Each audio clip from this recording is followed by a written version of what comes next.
What's up, everybody? I'm back. I'm back. I'm back. Excuse that typo on the screen. Now listen, over the past few days, I've been doing some extensive research. And the findings I've been coming across have been eye-opening, mind-boggling, life-changing, paradigm-shattering. And the same thing is about to happen to you as you progress through this video, because it's going to get deeper, deeper, deeper. And I'm going to just come out and say, this is going to be the best video I've ever dropped. Okay? This is going to be the best video I've ever dropped. What I'm about to show you is ancient secret information that's hidden and hard to find. Right? Because here's the thing. Most people don't know the difference between the soul and spirit. Most people don't know of or believe in reincarnation, which is grounds for reincarnation, and reincarnation is not a good thing, right? And, you know, what I'm about to show you here is I'm about to break down existence. Not just life, but existence. And I'm about to show you how to become a god, not only in this life, but in the afterlife. Okay? Well, because it's beings outside of this life that's higher than gods. So I'm going to show you how to become your greatest version in this life and in the afterlife. Okay? And people don't know anything about the voyage of the soul. They don't know anything about that. They don't know anything about a soul or a spirit. So they also don't know, another thing is, most people don't know that there are 9 parts of the soul. Okay? 9 parts of the soul. Okay? Now, here's a great grand question you should be asking yourself sometimes. With there being mummies being found all over the entire world, in every country, continent, nation, not just because this is not just the Egypt thing. Mummies are being found all over the planet. Why don't we mummify ourselves anymore? What stopped us? Why? What is the purpose of mummification? Right? And we're going to be getting into that because I'm about to show you. Right? Here's the thing. When you mummify yourself, now remember, your heart is the seat of the soul. Okay? This is why I tell you to keep your heart pure. Keep it light. Right? Keep your vibration up. You need to be living past your heart chakra, in your heart chakra or past it. Right? None, you can't be under it. Your conscience should not be under it in the animal state, in your reptilian brain, in your survival mode, in your sucking sexual perverted mode, right? In your stuck on habits mode. None of that. I'm about to show you this clip, the process of mummification. Okay? It's a quick video. Let's go. Right here. The ancient Egyptians believed that the dead lived on in the next world, and that for this reason, their bodies should be preserved forever.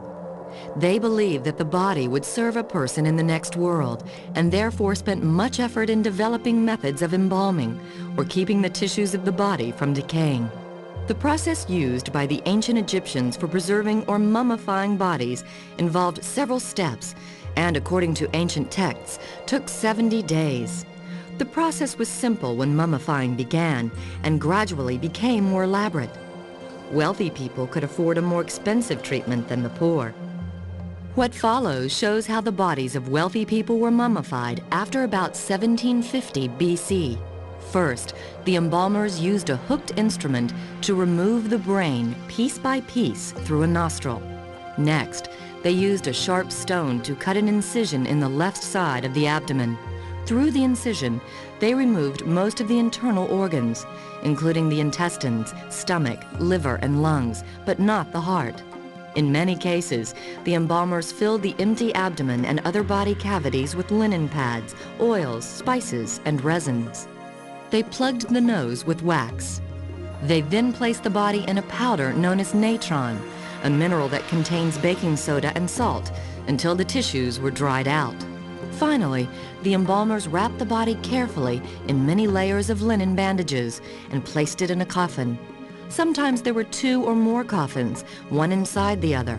The coffins were made of wood or stone and were either rectangular or shaped like the wrapped mummy. So you see the process, right? And then right here you got what is called the opening of the mouth ceremony, where people show up. Sometimes they be all wearing a Anubis mask, right? And what they do is they bring a hook and they stick it into the tomb and open the person's mouth who is dead, right? And so this is similar to what you do when you go see a dead relative at their gravesite, and you bring like coins, or you bring like flowers or whatever, right? What the Egyptians did, how they paid homage to the dead, was sometimes they would bring paintings of food, or they would bring actual food and put it near the tomb.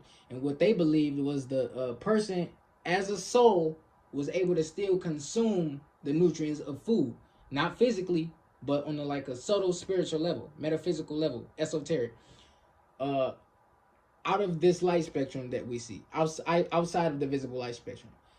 You/they/we are able to still consume food, right? But not the same way we would in a physical body. So right here, this is a little more information on the opening of the mouth ceremony. And right here, we got the weighing of the heart. Now, the weighing of the heart is when you go into the afterlife, and then you get your heart chakra weighed versus the feather of Ma'at, okay? On the scales of Ma'at, or scales of justice. Right here, you got Thoth and Amit, Toroet, whatever you want to call it, or Taurus. That's a demon.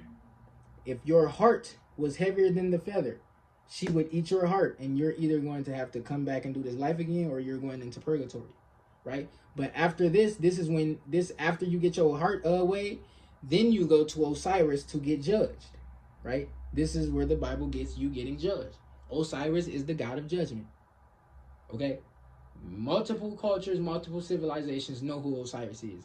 They don't know who that God in the Bible is, because that God is we're gonna get into him. We're gonna get into him in a minute. But right here, this right here is going to be showing you the journey of the soul into the underworld. Well, the way that Egyptians depicted it.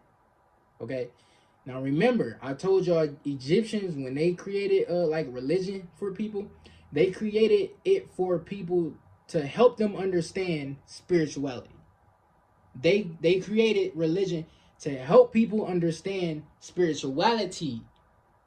There was not always such thing as religion. It's just spirituality, right? Religion is fake. Religion is tampered with. All religions, information is copied and remixed from ancient Egypt, aka Kemet, right? This is why there are pyramids all over this, not just in Egypt, but in every continent, if I'm not mistaken. And a lot of them, I've seen 4 pics of is in China, Egypt, Mexico, and Antarctica, right?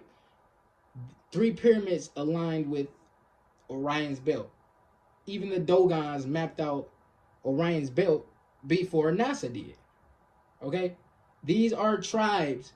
These are ancient people who didn't have the technology NASA have, and were able to map out stars.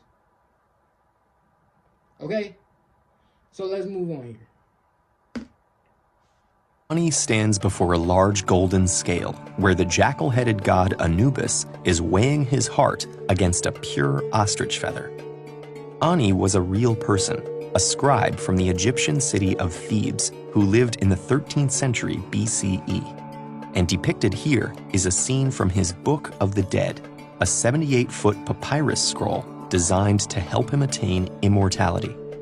Such funerary texts were originally written only for pharaohs, but with time, the Egyptians came to believe regular people could also reach the afterlife, if they succeeded in the passage. Ani's epic journey begins with his death. His body is mummified by a team of priests who remove every organ except the heart, the seat of emotion, memory, and intelligence. It's then stuffed with a salt called natron and wrapped in resin-soaked linen. In addition, the wrappings are woven with charms for protection and topped with a heart scarab amulet that will prove important later on. The goal of the 2-month process is to preserve Ani's body as an ideal form with which his spirit can eventually reunite. But first, that spirit must pass through the Duat, or Underworld. This is a realm of vast caverns, lakes of fire, and magical gates, all guarded by fearsome beasts. Snakes, crocodiles, and half-human monstrosities with names like He Who Dances in Blood. To make things worse, Apep, the serpent god of destruction, lurks in the shadows, waiting to swallow Ani's soul. Fortunately, Ani is prepared with the magic contained within his Book of the Dead. Like other Egyptians who could afford it, Ani customized his scroll to include the particular spells, prayers, and codes he thought his spirit might need. Equipped with this arsenal, our hero traverses the obstacles, repels the monster's attacks, and stealthily avoids Apep to reach the hall of Ma'at, goddess of truth and justice. Here, Ani faces his final challenge. He is judged by 42 assessor gods, who must be convinced that he has lived a righteous life. Ani approaches each one, addressing them by name and declaring a sin he has not committed. Among these negative confessions, or declarations of innocence, he proclaims that he has not made anyone cry, is not an eavesdropper, and has not polluted the water. But did Ani really live such a perfect life? Not quite, but that's where the heart Scarab amulet comes in. It's inscribed with the words, "Do not stand as a witness against me," precisely so Ani's heart doesn't betray him by recalling the time he listened to his neighbor's fight or washed his feet in the Nile. Now it's Ani's moment of truth, the weighing of the heart. If his heart is heavier than the feather, weighed down by Ani's wrongdoings, it'll be devoured by the monstrous Amulet, part crocodile, part leopard, part hippopotamus, and Ani will cease to exist forever. But Ani is in luck. His heart is judged pure. Rah, the sun god, takes him to Osiris, god of the underworld, who gives him final approval to enter the afterlife. In the endless and lush field of reeds, Ani meets his deceased parents. Here there is no sadness, pain, or anger, but there is work to be done. Like everyone else, Ani must cultivate a plot of land, which he does with the help of a Shabti doll that had been placed in his tomb.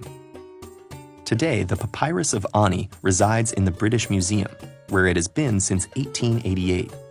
Only Ani, if anyone, knows what really happened after his death. But thanks to his Book of the Dead, we can imagine him happily tending his crops for all eternity.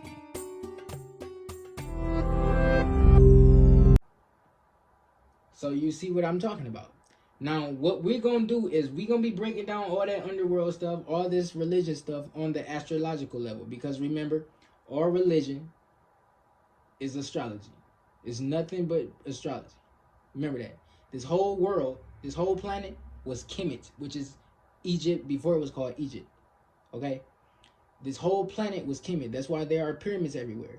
Now, another thing is there are pyramids on other planets like the moon and Mars. Okay? If I'm not mistaken about Mars. But I knew it's a face on one of them, right? Either way, it's pyramids on other planets, and they've been found. So that tells you this entire universe, or this entire galaxy, is Kemet. Because the gods in the Book of the Dead, the gods in the Bible, all these Bibles and books, they're talking about astrological objects that are alive, right? They're talking about astrological objects that are alive. So let's move on. Right here, you have what me and other truthers are be talking about when we say don't go into the white light when you die. Because when you go into that white light, you might get attacked by demons. Okay, because demons like to feed upon light, right? It's just like a bug, because demons are parasitic. They like to feed on energy, lower vibrational energy, especially when you're in fear. Okay, so it's just like when like mosquitoes run into the electric lamp. If your electromagnetic field is strong enough, demons would not be able to latch onto you. They would not bother you. Okay. Another thing about this light is you go into it, you might be seeing a hospital light because you just went into the wrong light.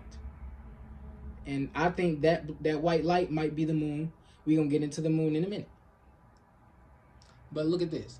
This is how they depict, and a couple of these pics are going to be blurry because I had to zoom in some of these pics, and some of these pics are hard to find. But it's not going to be a lot. It's not even 10. Not even 10. But look, right here, you have Rah the Sun God. You see his sun disc, right? This is the bark he comes and picks you up off of or on when you are in the underworld getting judged. So right here, you have him going outside of a door. He's going to go into this door and go out into the sky, or Newt, right? The part of the sky that was taken off this planet. Basically space, okay? You see the stars, you see the sky. That's Newt, okay? That's the universe. That's the cosmos. He's about to take you out. Now look, I've been telling y'all the sun is a portal. I've been telling y'all can go watch my Changes Here video. Right here, it even says soul, the cosmic web, Stargate, portal, the sun, conscious being, great solar flash. Okay? Great solar flash. I've been telling y'all. I've been telling y'all the sun is a portal. Now look at right here. Religion can stem back to the word bind, right? And when we're talking about binding, we're talking about binding your mind with the cosmos, right? That was the original purpose of religion when it was first created, was to bind your consciousness with the cosmos. That's what I'm always doing. I was born that way, okay? I was born that way. I don't come from here. A lot of us don't. Most of us don't know that. Some do, because some are able to obtain their memory, their past life memory by healing DNA and shedding karma. That's the point of us coming into this life. That's why we don't remember outside of this life. When we born here, we go into the veil of forgetfulness. Now look, state of life bound by monostatic vows. That's like vowing, going by codes like the 10 Commandments. But when we talking about spiritual people or monks, we go by the laws of the universe, or the 42 laws of Ma'at, or the 7 Hermetic principles / all 3, basically. So right here, it's telling you the words religion and rely stem from the word bind, right? And what is bind? And what is religion and rely? When you rely on somebody, what are you doing? You are putting faith into them, right? When you rely on somebody, you're putting faith into them. Okay? Moving on. Right here. This, if I'm not mistaken, this is Jesus talking, but this is from Corinthians, verse 4, chapter 4, however you say it. I don't care about no Bible. Satan, who is the god of this world, has blinded the minds of those who don't believe. They're unable to see the glorious light of the good news. They don't understand the message about the glory of Christ, who is exact likeness of God. And we're going to get into this little quote in a minute, or later in the video. Because the Father is in the likeness of the Son. Or the Son is in the likeness of the Father. You could even say it like the Son is in the light of the Father. Okay? Moving on. Right here. This is even more proof. Satan, and this pic is hard to find, that's why it's blurry. Satan is the prince of air. Set, which is Satan in Egypt, is the sky god, aka the god of air. They also call him the god of air. Lord of the desert, okay? Master of storms and disorder and warfare, okay? Come down here. Let's come down here. What do they call him? What do they call Satan in Sumeria? They call him Enlil. What is Enlil the god of? That say what? What that say? Enlil is what? Was the Sumerian god of the air in the Mesopotamian pantheon. Boom. Powerful element of UTI. He was known as king of the gods. And who is this? This is Satan. This is the brother of Enki. We all know who Enki is in Egypt. We all know who Enlil is in Egypt. That is Seth. We know who it is in the Holy Bible. That is Satan. Okay? That is Satan. Satan rules this planet. Who else says this? The Dogon. Hold up. This right here, this little slide right here, this for anybody who want to read. I'm not about to read. You can read all of that if you want to. I'm gonna move down a little bit because you can't see all. Hold up. Let me try to move this up some. Nope, can't move it. I'm gonna just scroll down a little bit for whoever want to pause it. Look at it. There you go. Right, this is me flushing. Any monotheistic religion is flushed after this. After reading this, you're flushed. You're done. You're done. You done. If you believe in I mean, no. If I ain't talk about Jesus in this. What I meant to say, if you are like a Christian, if you're like Muslim, you're done after you read this. You are done. I'm done. You done. Now, this right here. This is Anu. Okay, remember that. This is ancient cosmology. Okay, y'all even saw me draw Earth like this over a year ago. I didn't even know Earth. See, a lot of information that I put on my channel is information that come to me from the source. And when I have thoughts about these thoughts or this information I get from the source, I somehow run into information that aligns with what I've been thinking. So that's how you know you're supposed to be putting out a message, is if you keep running into information about it. You gotta put that message out if you're a messenger. So right here, you got the throne of Anu. That's the throne of God. This is Anu. This is the father of Enki and Osiris. Then right here you got Saturn, which is the seventh heaven. We all know that Anu is the god of Saturn. El is the god of Saturn. Cronus is the god of Saturn, the god in the Bible, right? He is Saturn, aka Satan, right? This look a little blurry too, but if you can't read that, this say Earth, that say ocean, mountain, seven Earths right here.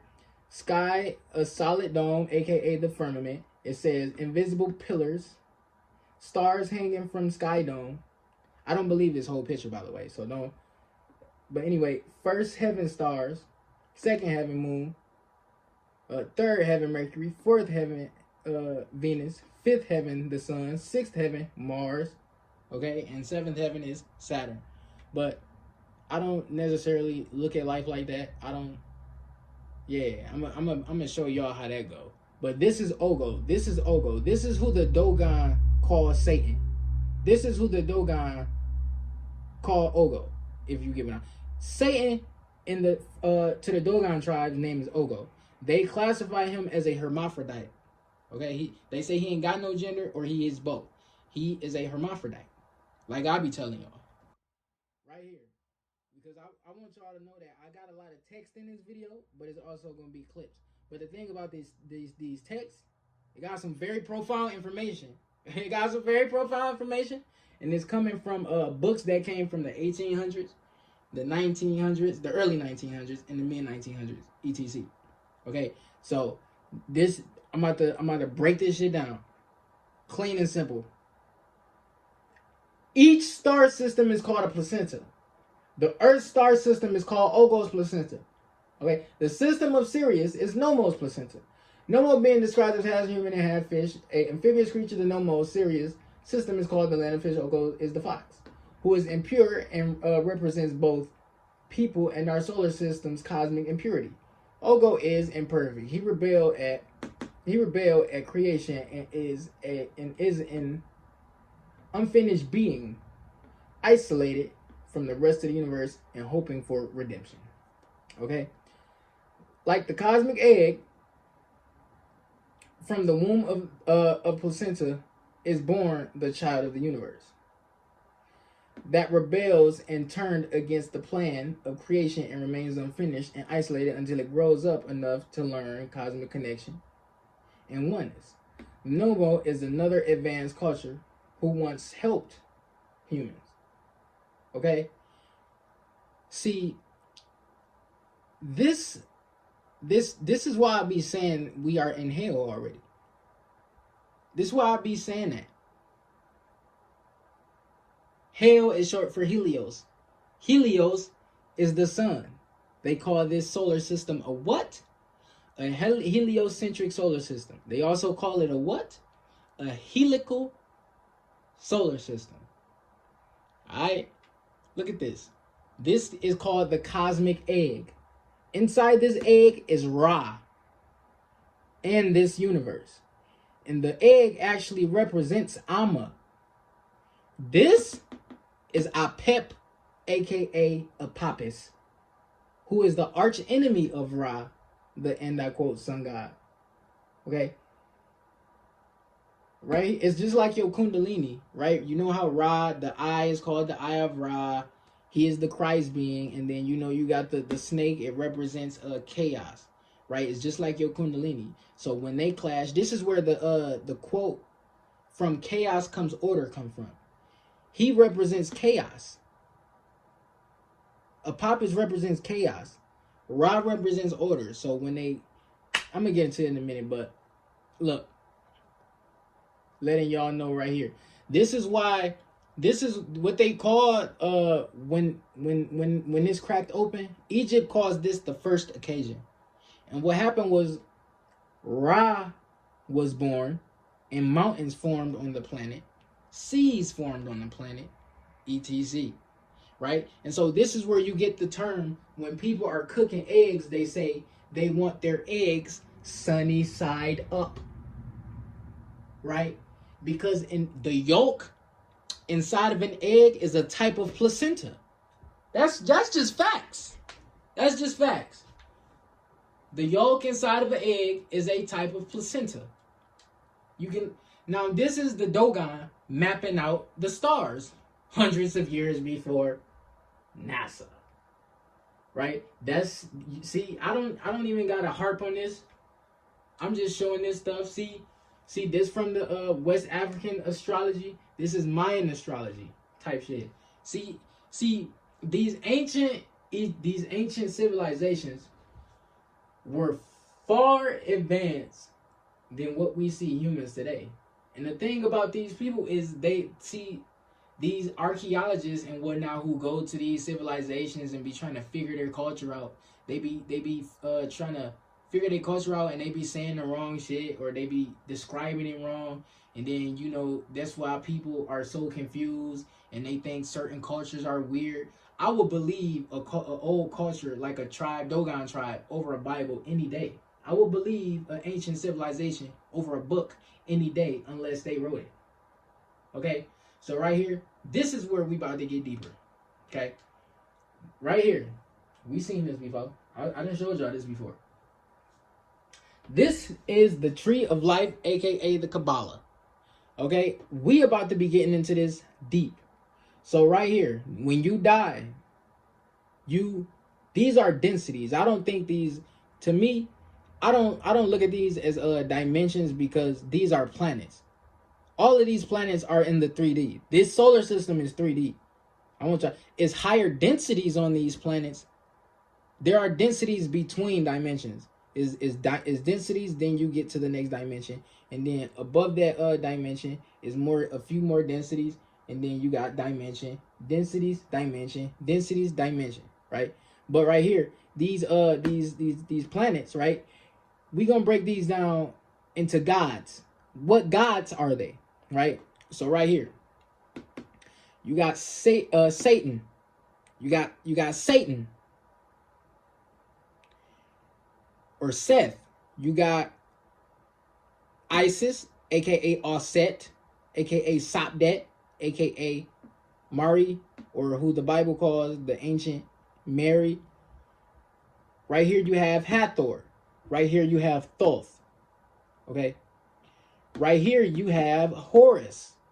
Right here you have Amen.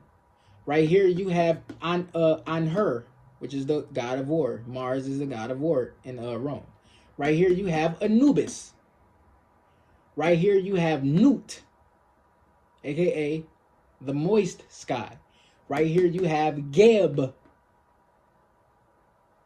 Okay, this is Geb, the end I quote earth, ruler of the earth, aka Saturn, aka Satan. Then right here you have Osiris, Neptune. And let me show y'all something, because I want to prove some stuff.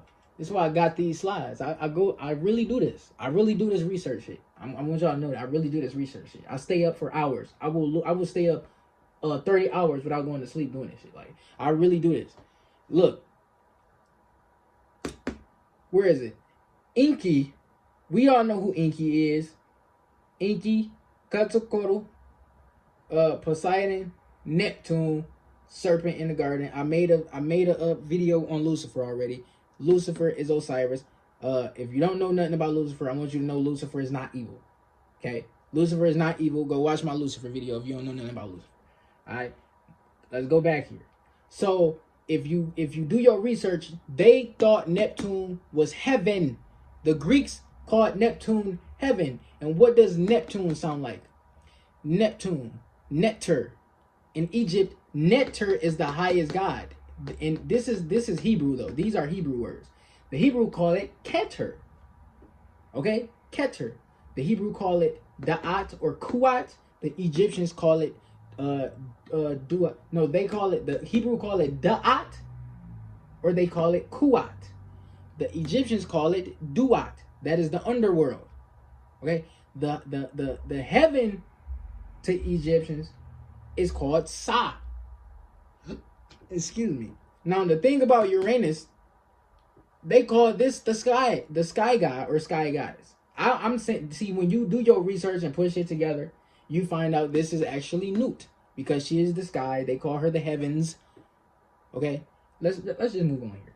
Let me show y'all to prove even more, because we just got done reading about water gods, right? And I want to prove to y'all and other people, because when I just showed y'all that Satan is the prince of air and you see him splitting the seas, this is where the story in the Bible, this is where the Bible in Genesis get that story about splitting the seas. And I want y'all to know the word Genesis is short for the genes of Isis.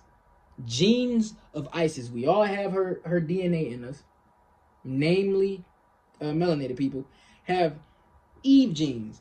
Eve is supposed to be Isis, basically. Eve is supposed to be Isis, and we have Isis's DNA in us. That is where you get the term Eve gene from. Okay? That is where you get the term Genesis, genes of Isis. Okay? Now, right here. This is the path. This is the path. This is the path you go. And I quote, this is the path you go on the Kabbalah. Now, this moon, see, we got to be careful about that moon, because that moon was ruled by Khonsu. Khonsu was a bloodthirsty god, right? He was also considered the god of the moon. If I didn't just say that. He was considered. And see, when you look at the moon, like the moon on Zelda, or you look at the moon on Star Wars, they destroyed that moon. If you look at the moon on Dragon Ball Z, they destroyed that moon. If you look at Pac-Man, he is a moon eating ghosts, which represents a moon eating your spirit, reincarnating you, because the moon is used to harvest souls.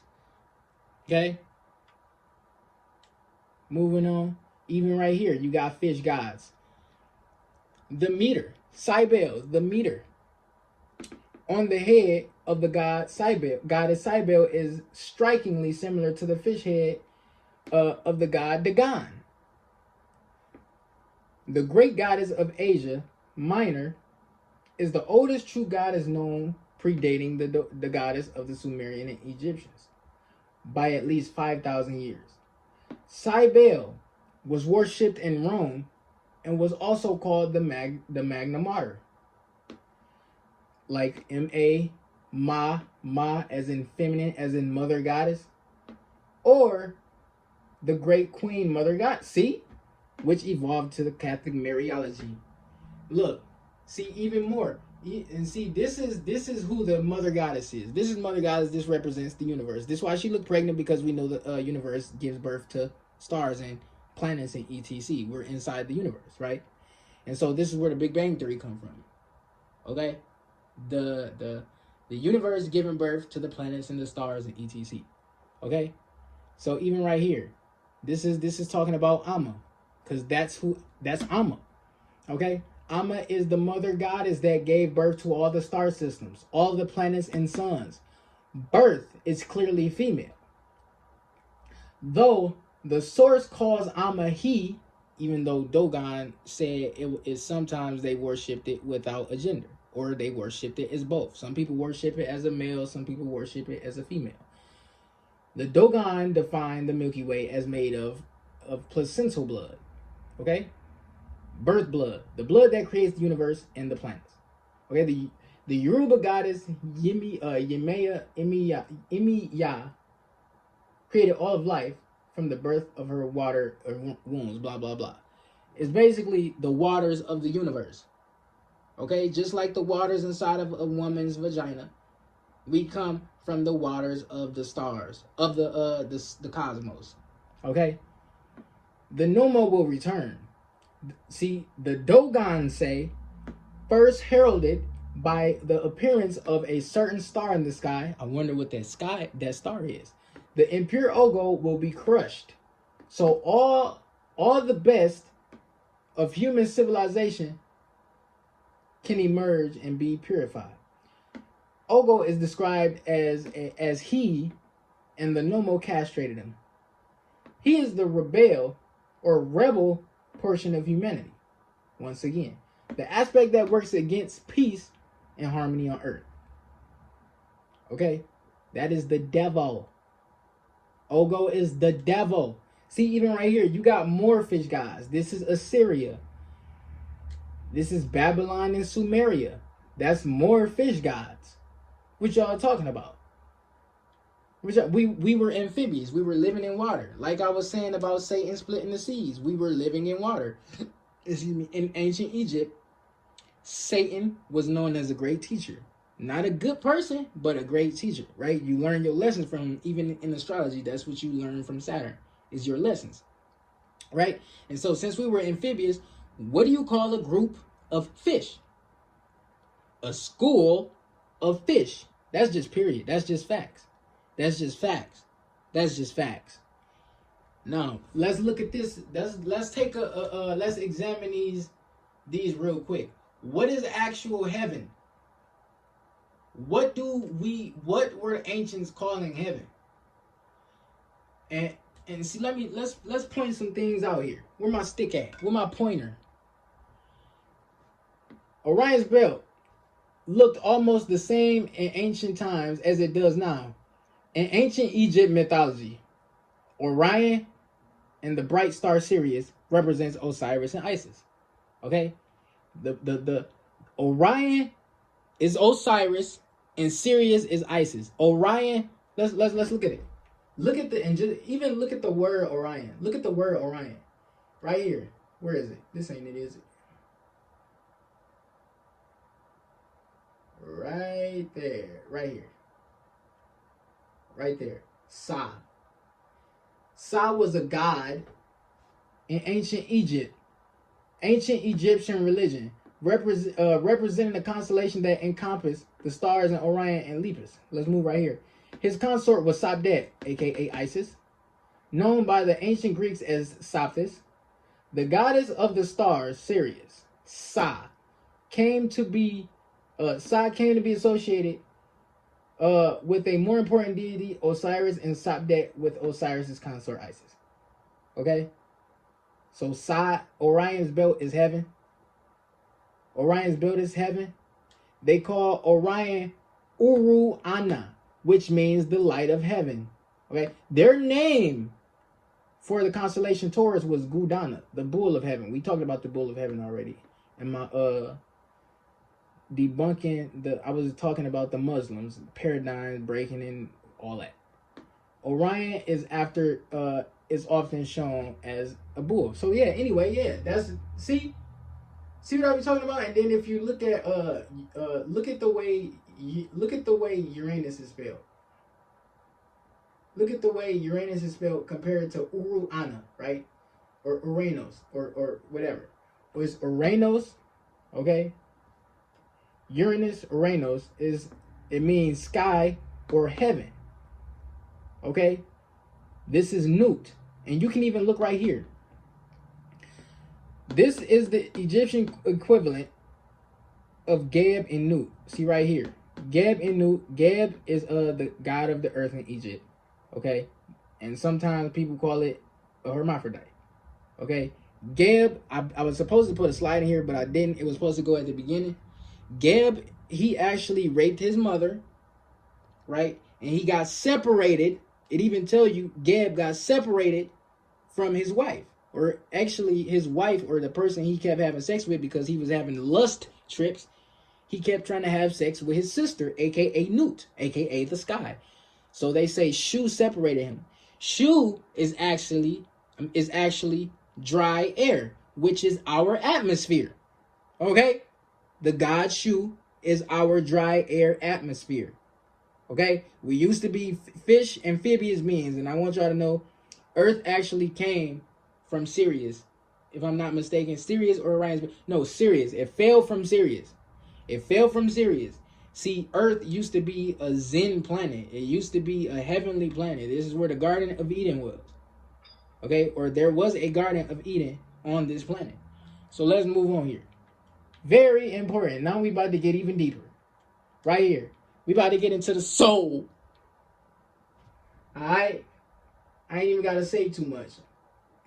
An inquiry in my email box about a couple weeks ago, and those of you that know me know I always answer my inquiries.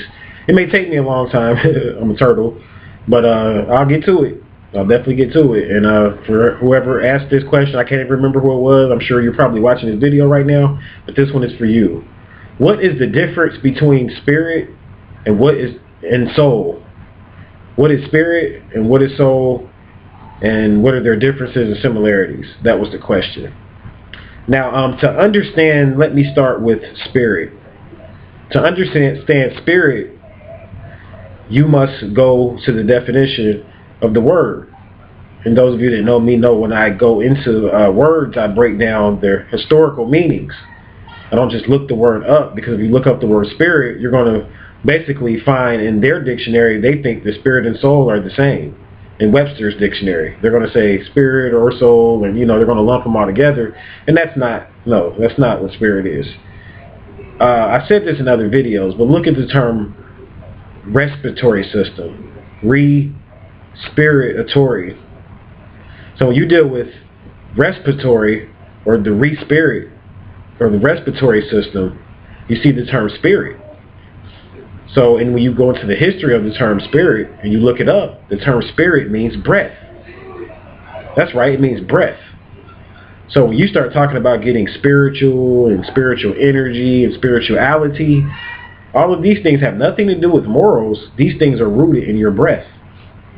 This is what the original meaning that the mystics taught in the mystery schools. They taught that spirit and breath were synonymous. So to become more spiritual, you must learn to breathe properly. You must learn to breathe properly. You must align your chakras through your breath to become more spiritual. Your spirit is the vehicle that will carry you, that will carry your soul into the astral plane. Your spirit, or your shell, your spirit is a body that will eventually transpire for those of you that make the ascension and go past a certain realm and you go into high up into the astral realm. Those of you that basically don't come back to this realm, or those of you that aren't going to come back to this realm, you won't come back because of your spirit, because this means that you worked on your spirituality enough to carry your soul to the higher dimensions and the higher planes. So when you deal with breath, or the science of breath and breathing and meditating, you are working on your spirit and your spirituality. When you partake in certain breath rituals and breathing rituals, and those of you that do the third eye meditations know exactly what I'm talking about. When you take part in some of those breathing rituals that I teach you, you are learning how to tap into your spirituality. When you partake in proper sex, you are partaking in cultivating your spirituality, because sex is all about breath. That's what people are doing in sex. Mostly is all about your breath. If you want to be a good sex partner, male or female, master your breath, and you will become a good sex partner, because sex is rooted in spirituality, which is rooted in breath and breathing. When you become one with somebody in the sexual act based on breathing. When you're not breathing together in a sexuality act, you're basically fucking. That's what you're doing, you're fucking. And that's okay, but that's not what I'm talking about as far as making love. You can't even begin to make love unless you reach a certain spiritual plane. So you could easily say, we're going to make love, but in reality you guys are fucking, or just penetrate, or you're penetrating her and she's just basically doing, like, just getting your penis wet. You know what I'm saying? And I'm just being blunt here. We're all adults hopefully watching this, and those that aren't, you shouldn't be watching this. because there is a disclaimer on here. So that's what's going on or whatever. So when you start talking about spirituality, is rooted in breath and energy work, and our energy work goes back to breath. Chanting, those of you that do rituals and you deal with chanting, this again goes back to breath. You wouldn't be able to chant unless you were able to breathe properly. Music, those of you that play instruments, those of you that sing, these things help you with your spirituality, but they're rooted in breath. So to understand what soul is basically do, re, mi, fa, sol is the sun. Soul means sun in Spanish. Your soul is a sun. You have a sun inside of your chest. That is your soul. It's a sun there. That's why you are hot. That's why you have a temperature of 98 degrees. You have a sun there in your chest. Now, scientists don't talk about this, but they do talk about it at the same time because they call it the solar plexus. The solar plexus, which is located in your chest, right here. So when you start dealing with the term solar plexus, you see solar or sun. So they're telling you coded information, but that's why I'm saying this is nothing new. What I'm telling you, scientists already know these things, but you know they choose to deal with technical terms and keep people asleep. And I'm straight up blunt with people. So you have a sun inside of your chest, and that's what your soul is. Your spirit carries your soul to the higher realms. When you go into the astral plane, that's what your spirit is for. So when you leave your body and when you so-called die, or what I call transform, you leave your body, your breath leaves your body and it carries your soul. That's why you take your last breath. That's basically how you know someone's dead, when they stop breathing. That's how you know the spirit and breath are synonymous, because that means the spirit has left that person because they aren't breathing anymore. And based on your chi and the energy that you built up for yourself, your spirit will carry your son to the higher planes. And those that aren't too spiritual, your soul won't be carried to higher planes. Your soul or your son is basically responsible for cultivating your character and your ego here in this life. So your ego, your soul basically takes memory. It takes memories with it based upon your ego, which is the persona that you played in this life. Your ego is your persona. And I'll do a video on ego, but just to kind of touch on it here in relationship to the soul thing, your ego is your persona or your person or the mask that you wear. It's not you, but it's the role that you play on it. So it's very much real. So he was talking about breath, right? Your breath is your spirit, right? First, before we talk about the spirit, he said your soul is your son. I want y'all to look at this, and I want y'all to realize that is what you are. This is what you are. All right, let's look at it. This body is your spirit. This shine in your chest is your soul. That is your son. That's your inner son. This carries your consciousness.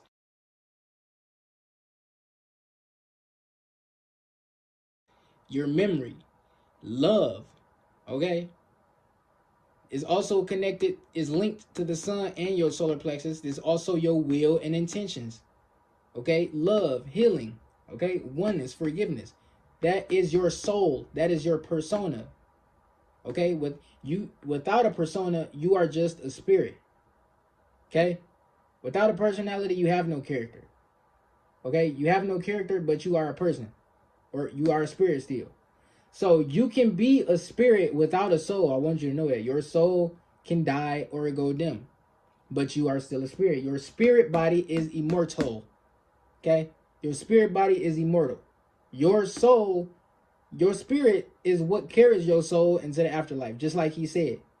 Okay, and we about to get deeper into this soul spirit thing right here.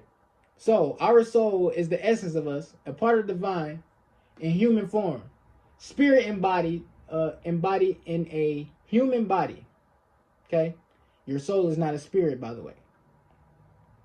Your soul is not spirit. Spirit, the person that you are, and the person that you will become when you are no longer physical in this spirit. When you are no longer physical, is your spirit. The spirit is the non-physical essence of you that you know as yourself. It is without the physical body and free from time and space. Right here, you have the soul. Okay? Our soul is the essence of us, a part of the divine in human form, spirit embodied in the human body. Okay? And I want you to know your soul is not your spirit, by the way. Soul is not spirit. Okay, spirit. The person that you are and the person that you would become when you are no longer physical is your spirit. The spirit is the non-physical essence of you that you know as of yourself. It is you without a physical body and free from time and space. Okay? Your higher self. Because we gotta break it. We gotta break all these down. So that you know who and what you are. Okay? So that you are able to overstand yourself. Okay? As a multi-dimensional, infinite being. Higher selves. The next link upward in the chain is your higher self. This is the part of you that exhibits and possesses all of your best and most proficient qualities. It is the person that you can evolve into from your present perspective.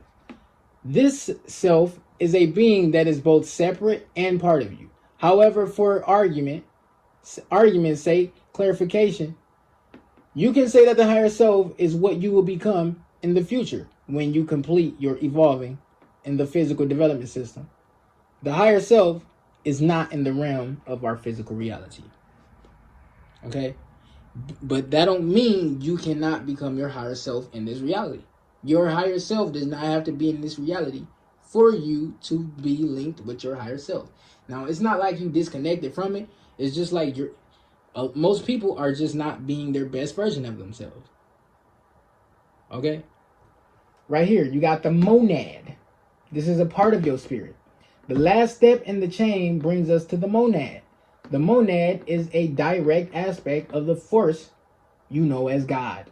Your monad supplies you with the life force, love, and attention that you need to maintain your existence. Your monad is ultimately responsible for your evolution within the body of God. Okay? Your monad watches and makes sure that all other aspects of your being work in harmony towards that one goal.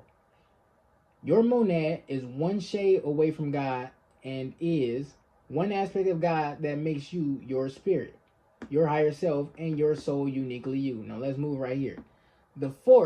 This force can supply you with all the energy and love that you may need at any given time. Okay? Okay? This is what you become outside of this life. That's like your highest self. That's your highest self. Before you reach God. When you still an individual. Now moving on. Right here. Y'all can read these because this is going to be a lot. Okay, I ain't going to read all of these. It's going to be a lot. Okay. These are the 9 parts of the soul. These are the 9 parts. So for you to understand who and what you are, you must be able to communicate with yourself and understand what you are. Know thyself. Like Thoth said. Know thyself. Now let's look at this. This is your physical body. Your physical body, governed by heart, performs commands of heart. Ancient Egyptians would bring the food and bring other offerings to serve or help preserve. This is what I was talking about when I say they open the mouth, right? The opening of the mouth ceremony. They give sometimes what they would do was put paintings of them or just put paintings of food instead of actual food, and they would absorb the food. Okay? Or they just bring other types of offerings like weapons, jewelry. They may bring like their pet and put it inside their coffin. Just stuff like that. Stuff they think would help them in the afterlife. Okay? But they would bring that to the physical body or to the other parts of the body.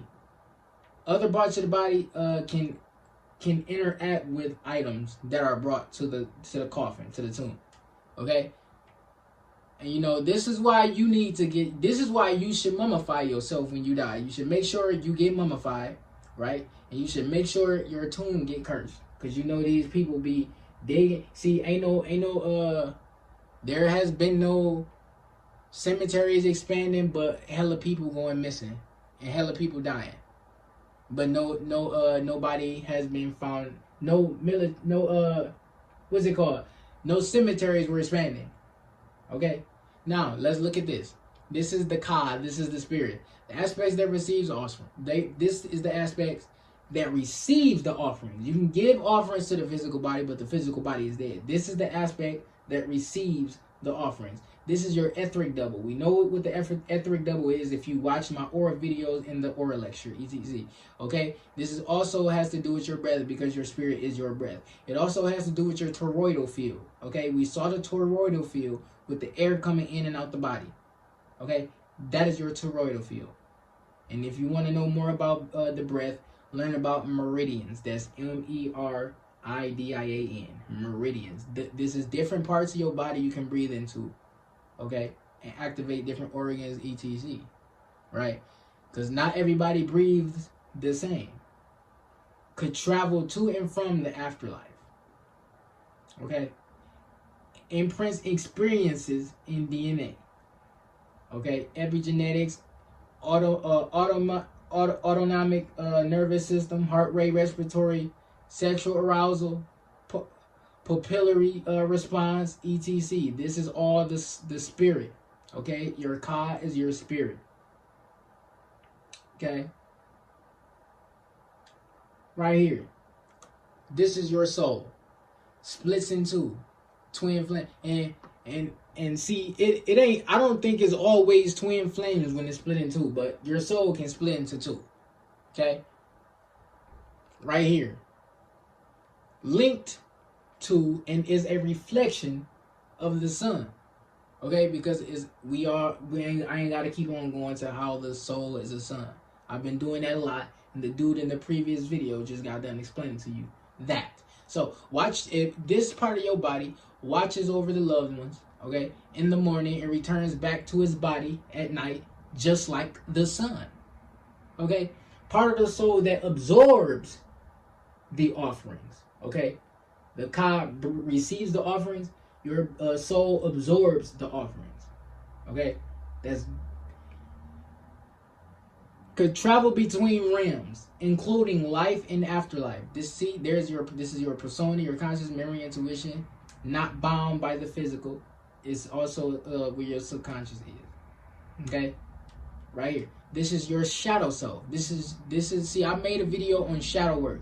This is what you are working with when you're doing shadow work. Okay? So they call it the shadow self, or they call it the kaibit. Okay, I don't know the other word, but this is called a kaibit. Okay, this is the hidden thought. Shadow self, unconscious. Okay, dark aspect of personality. And this is the part of your body when you be suppressing your emotions instead of expressing them. That part of your body is what's getting hurt. That part of your body is what feels it. Your shadow self feels that. See, the Egyptians, when they talk about shadow self, they talking about their actual shadow. We talking about your shadow self inside of you. Okay, your unconscious mind. Okay, that shadow that people see physically from shade, they believe that part of your body served as protection. Okay, some type of protector, and that it would leave at certain times. Now, silhouette, protection, yeah, guide in the afterlife. My shadow will not be defeated. Guide in afterlife. My shadow will not be defeated. I don't even remember why I put that there. Unseen uniqueness. Okay, that's mainly what it is. That's basically what it is. It's the thoughts that you don't express. So, like, for some people who do certain type of shadow work, when they go to see or communicate with their shadow self don't be trying to hear it. It's not happy. Because that's the part of ourself we don't give enough attention to, right? We be experiencing all these emotions, but we don't try to heal ourselves, okay? We experience all this hurt, all these trials, tribulations, dilemmas, and etc. in our life, but nobody teaches you how to heal yourself, okay? Now right here, this is Sekhem. This is your will, okay? Another aspect of the spirit that deals with vital life force, power. Okay, this is your will, period. This is your will. You see the lion, you see the sun. This is your will. Like your literal to do anything from any chakra. but mainly the heart. Okay, and it's associated with your higher self. And when you doing Sikkim healing, like the Reiki, you are grabbing energy from your higher self. And when somebody doing Sikkim on you, they are grabbing energy from your higher self. Right? So this is available in the afterlife after judgment if you lived a decent life. Okay? This is one of your higher forms. Okay? Ren links Sikkim to Anu. We're going to get into the Ren in just a second. What's next? What's next? Right here, the heart chakra. Unconscious, this is also associated with the unconscious. I would say subconscious. See, I was reading about these and some websites were saying all type of different stuff. So I put together what actually made sense, and I actually went to get actual African information. Okay? So this, your heart chakra, or heart, is comprised of two parts called the Yab and the Hadi. Okay? The Yab is the part of you that judge. Okay? That's that inner voice that tell you to stop doing certain stuff when you about to do something you know ain't right. You can feel that in your heart. The thing about your heart is when you have intentions that are directed towards yourself, like let's say you're about to go and masturbate when you know you shouldn't be, especially if you're living in your lower self doing it and you being animalistic. Your heart, you gonna feel it in your heart, like maybe I shouldn't do this. But when you somebody who go against your heart and you still do certain things, your heart is gonna remember that, and it's gonna tell on you. It's gonna tell on you when you go into the afterlife. So that's why that video got that Scarab beetle over the heart. Okay, this is why you ask for forgiveness. Okay, this is why your good deeds gotta outweigh your bad. This is why your vibration gotta be up. We got free will, but it's up to you to choose which path you're gonna take. There's no in between either. Okay. Now, Hadi, emotions. Yeah, it records your actions because it's associated with memory. But right here, emotions, desires, intentions directed towards self, the part that gets weighed. Okay, your Hadi is the part that gets weighed. Your heart is linked to the sun. Okay, memory, thought, emotions, good, bad, fear, and love. It also has to do with polarity in a sense. Okay, I put Scarab beetle, the heart Scarab right here because that's what go in your heart when you die. Okay, follow the 42 laws of Ma'at. That's why in the video you seen the dude had to say a law he didn't break to 42 gods. Okay, he had to go to 42 gods and say, see, they say the Egyptian afterlife is twofold. They think the Egyptian afterlife is something serious. So it's like they don't think that they have the same afterlife as the Egyptians. But the thing about the afterlife is it don't look like that, how the Egyptians is depicting it. You're going into space. You're going into the universe. You're not going to meet people in avatars till you get on a planet or a star. Okay? Let's move on. Let's move on. And by the way, the will that comes from your heart is the will for you to do anything. You got to realize that when you doing actions, it's coming from your heart. Remember that. You have the thought first, it go to your heart. Your heart, you giving it action. Okay? And so when you taking action from the heart, just think about that. When you take action from the heart, you're manifesting realities. So when you doing something that's not necessarily serving you, your heart is going to remember that. Okay? But it's nothing to talk to yourself and ask for forgiveness. Right? You got two parts of your heart. You just learn how your heart works. Learn how your entire soul and body works. Okay? Right here. This is the Ren. This is the name. This is what they put on the coffin. Okay, or around the coffin, near the coffin. Sometimes they would draw it all over the coffin. This is your name given to you at birth. Okay, even your soul / spirit has a name. It's just that in higher dimensions, names are hard to pronounce with the human tongue. Okay, so just like the archangels, their actual names are hard to pronounce. Just like with certain extraterrestrials and reptiles, their names are hard to pronounce with the human tongue. They be having names like Akashi Gashi Gashi Lakashi Nashashi, just stuff like that. Just like syllables you never exercised your tongue to be able to use. Okay?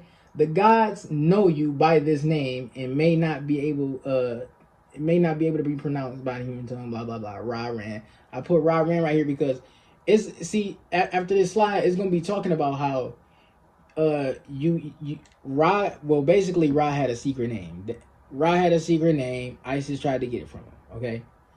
But basically you have multiple names, and one of the names, if people took advantage of it, dragged through the mud, etc., it could kill your soul in the afterlife. Okay? So one of your secret names is supposed to be kept to you, right? And only the creator would know your name. So yeah, and your cartouche, that's a name tag that you put on the name on or whatever. The cartouche, so you get that, and that way your name will be imprinted on your dead body. Because they say when you ain't got your name on your coffin, hey, your coffin and or your body can be compromised in some ways, especially by spirits. Because who are you when you ain't got no name? But right here, this is telling you basically what to do. Okay? Telling you how to do it. Now I did this over a year ago. I didn't even know anything about these 9 parts of the soul. It was more so me watching videos, right, and learning about my ancestors. And I remember people saying stuff like, when you gotta have a name, something along the lines of your first name gotta be what you aspire to be, middle name gotta be what you are or what you want to be, and then your last name gotta be something like a god's name, which is why you see a lot of people on YouTube who last name is like Rah, like the sun god Rah. But hey, right here, this is the Aku. This is your monad. Okay? See, it looks just like the cosmic egg. This is your highest self. This is your monad. Okay? This is your connection to God. This is your, like when you... Let's just scroll down. Let me show y'all. Let me show. Look at this. Okay. Because I'm interested in this part of the soul, like, heavily. Okay, this is the highest aspect of the spirit. The Ak resides in heaven, a.k.a. Sa. Right? Pause. It belongs to heaven. Okay? It belongs to heaven. It belongs to heaven.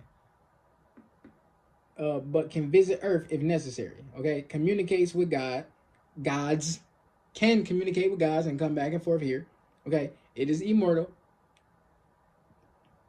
And can come back as a ghost. G host. Gas host. Okay? See, here's the thing about entities. There are all kinds of entities. You got shadow entities. You got them little orbs. You got light beings. You got reptiles. You got actual dark, low vibrational demons. All type of low vibrational entities. It's not just something called no demon that's all black. Okay? You got reptiles that like to come mess with you too. And you can't even see them. And they can get inside your chakras. So look, right here, you got this is also associated with your breath because this is your highest spirit. This is the highest version aspect of your spirit. Okay? This has to do with righteousness, intention, will, and intellect. Okay? Now when we talking about will, from this will, intellect, righteousness, that is because this is the closest to God. Right? You will notice a lot of the parts of the soul has to do with will. It's not all the same thing. Like for example with this one, right? We're gonna go to this next one. The Sahu. Okay, this is your aura. Astral body. Okay? Not this, and this is not just from your heart, this is your whole aura. Outer body experience, astral travel, will of the heart. Now when you use will of the heart from your Sahu, you're using that will to make your body, your astral body or etheric body, detached from your physical body. Okay? That is what you use that will for. So this is an aspect of the Ka that departs from all parts of the soul after being judged and proven worthy. The Sahu also haunts people who've wronged loved ones and is also referred to as a vengeful spirit. Roams around in purgatory, okay? And this part of your soul also goes to Sa. Heaven, Orion's belt. Now right here, this is a more simpler little picture so that you can understand the 9 parts of the soul better, or 7 parts. All right, now let's move on here. So this is what you doing when you get here, not having a physical body. But I really meant to put decarnate, which is to strip from the physical body, but we trying to discarnate too, motherfucker. But look, right here, this is your melanin. I don't even got to harp on this because we know the soul, your melanin is your soul, okay? This is why black people are called soulful. This is why they music is called soul. This is why they got soul train. This is why their food is called soul food, because they have souls. This is why they call it colored. Their melanin is dark matter. Their melanin is condensed or a dense form of sunlight, which is dark matter as well. Okay? It's dark matter. Now remember, darkness and light is the same thing, just at different degree. So look at this. When we talking about X-Men and we talking about melanin, you see her turning blue. That is her activating her melanin. Mystique always activate her melanin before she fight. This is why I said to y'all, when our psychic abilities activate from these gamma rays and earth ascendant etc, our light body is going to be activating, our melanin going to be activating. Okay, the gamma rays from the sun is going to be activating your melanin. Your light body, your crystalline body is going to go from carbon to crystalline. Still is going to be technically still carbon, but not the same molecular structure. So right here, you even got Venom. He got this dark matter, aka melanin or neuromelanin, crawling on his body, right? And then right here, even right here, you got Mystique and Nightcrawler with melanin. So this why when you see movies and cartoons and shows, and you see people with blue skin, you see them with green skin, you see them with purple skin, they are representative of black people. Okay, this is why our ancestors, when you look at like the Egyptian walls, this is why some of these people had green and blue skin. Okay, they had green and blue skin in real life. They were so black that when sunlight hit their skin, it shined like blue. So when you look up indigo people, the ones that used to live in India, they had a blue tint to their skin. So this is also why people say beat black and blue. When you got a blue eye, it's black or blue or purple. Okay? So right here, even right here, this is your neuromelanin. This is what your neuromelanin look like under a microscope. I want y'all to know that. We all know about neuromelanin, adrenochrome. That is what they be consuming. Okay? But right here, this is what your melanin, your light is / was trapped in. Because some people light body is already activated. Okay? It's trapped. See, this is the real life. This is a in real life pixel, equivalent to of the video games pixels. Okay, this is called a light prism. This is called Metatron's cube. This is sacred geometry. So this is what light. This is what light looks like under a microscope. Okay, this is that. This is that. Okay, this is. See, if you look at this, you see a lot of what's it called? What's that shit called? Religious symbols. You see sacred geometry. You see symbols from the tree of life. You even see this right here. You can even see this on earth in the ley lines. Okay, you see your what's it called? Your Merkaba even looks like this. Star of David looks like this. This is where it comes from. Okay, this is a light prism. Okay, this is why we're not. This is why we don't shine like suns necessarily. Okay, this is why we got light inside of us trapped. These bodies are like prisons. These are prison cells. Your body, your whole body is like a cell. Okay, it's a prison cell. Just like the cells in your body, it's a prison cell. Okay, moving on, because we on a prison planet. Hold up. Because I see I skipped something. Oh, nah. Alright. Right here, even right here, you are a reflection of the universe. See, this is you made out of starlight, you also made out of water. Just like science be telling you, you made out of the same thing stars are made out of. And so this why you are a reflection of the universe. Your melanin is a form of dark matter. The universe is made out of dark matter. Okay?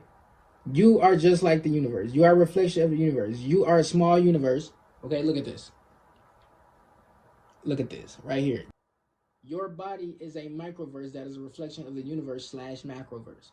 So your organs are connected. See, if you look at the base chakra, which is connected to the earth, which is also connected to Saturn, and we know Saturn rules earth, that's why they're both right there, right?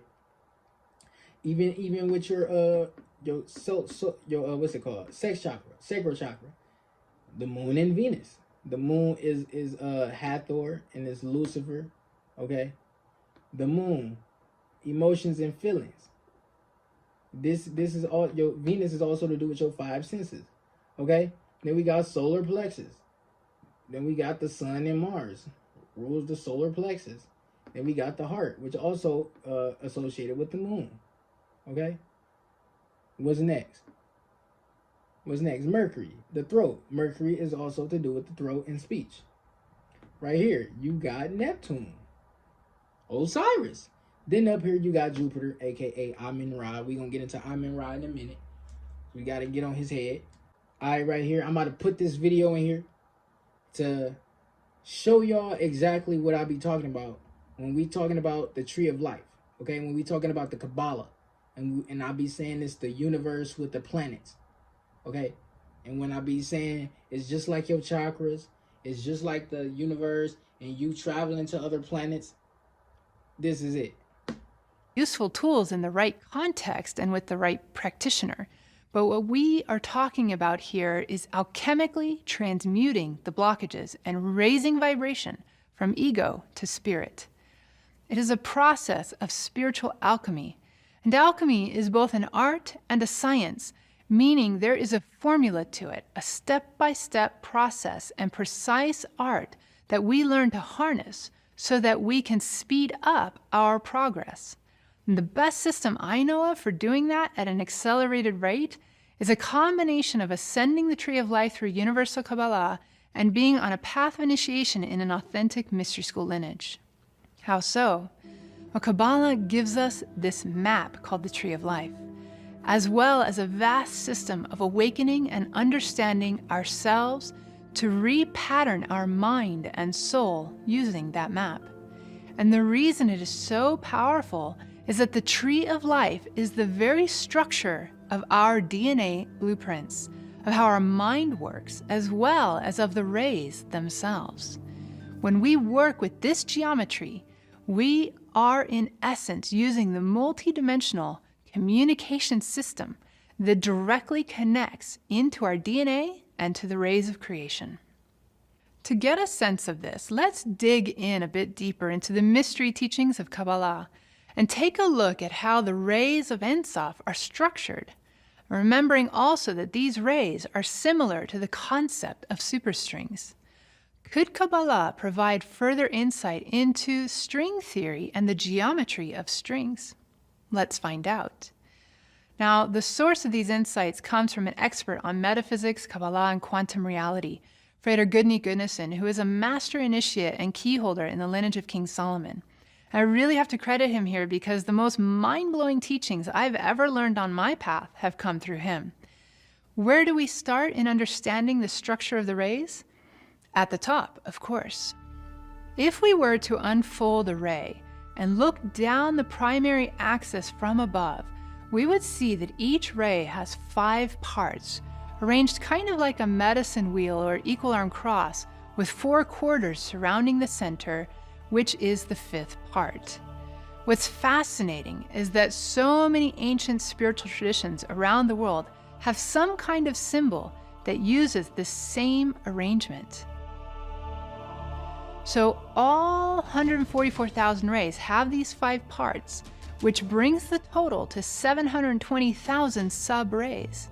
What Kabbalah reveals to us is that this arrangement is the axial view of the three-dimensional tree of life. The tree of life is thought to be the master blueprint or DNA of everything, from the cosmos to our mind to our physical bodies and biological DNA.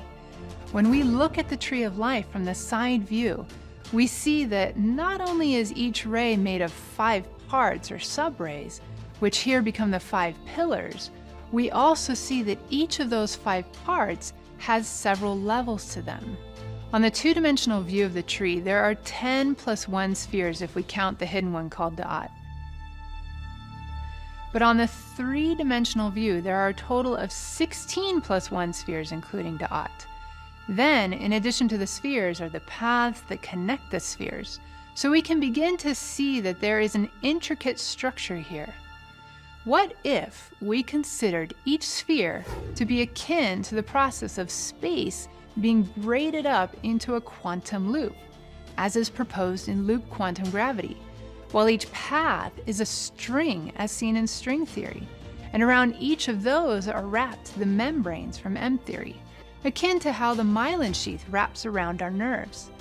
Then, similar to the way our DNA twists into a helical structure and then is from there curled and folded up to form the chromosomes, could we imagine this foundational structure of the three-dimensional tree of life as the inner structure of the rays from Ein Sof, then curling and folding in upon itself to form what scientists are now calling superstrings in hyperspace? And through all of this structure flows information from source. And as that information passes through each part of each ray, it is set to vibrate and move at different frequencies, all governed by this geometric structure and all together creating a complex symphony of creation. This is then happening fractally within every atom of our body, within every cell as our DNA, within our central nervous system as the structures of our nerves and spine, within our body as a whole and how our energy fields flow, and so on from the microcosm to the macrocosm. And even though this physical density is created by just the final ray, all the higher rays flow down into this final density. This is why this physical matrix is the best place to learn to harness all the rays, because they are all here. This is also why in Kabbalah we say the kingdom of spirit can be embodied in the flesh. So all these 720,000 sub-rays that flow into us are the integration points that we have to work with here. How do we work with them?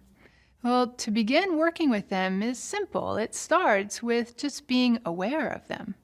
Just be aware that there are 720,000 access points to infinity right here.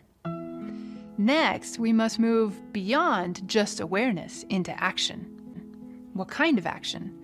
Well, any action is good so long as we are learning and progressing from it. But there are certain kinds of actions that will also help us access that full potential faster, especially actions that bring us into greater coherence, which we've mentioned before.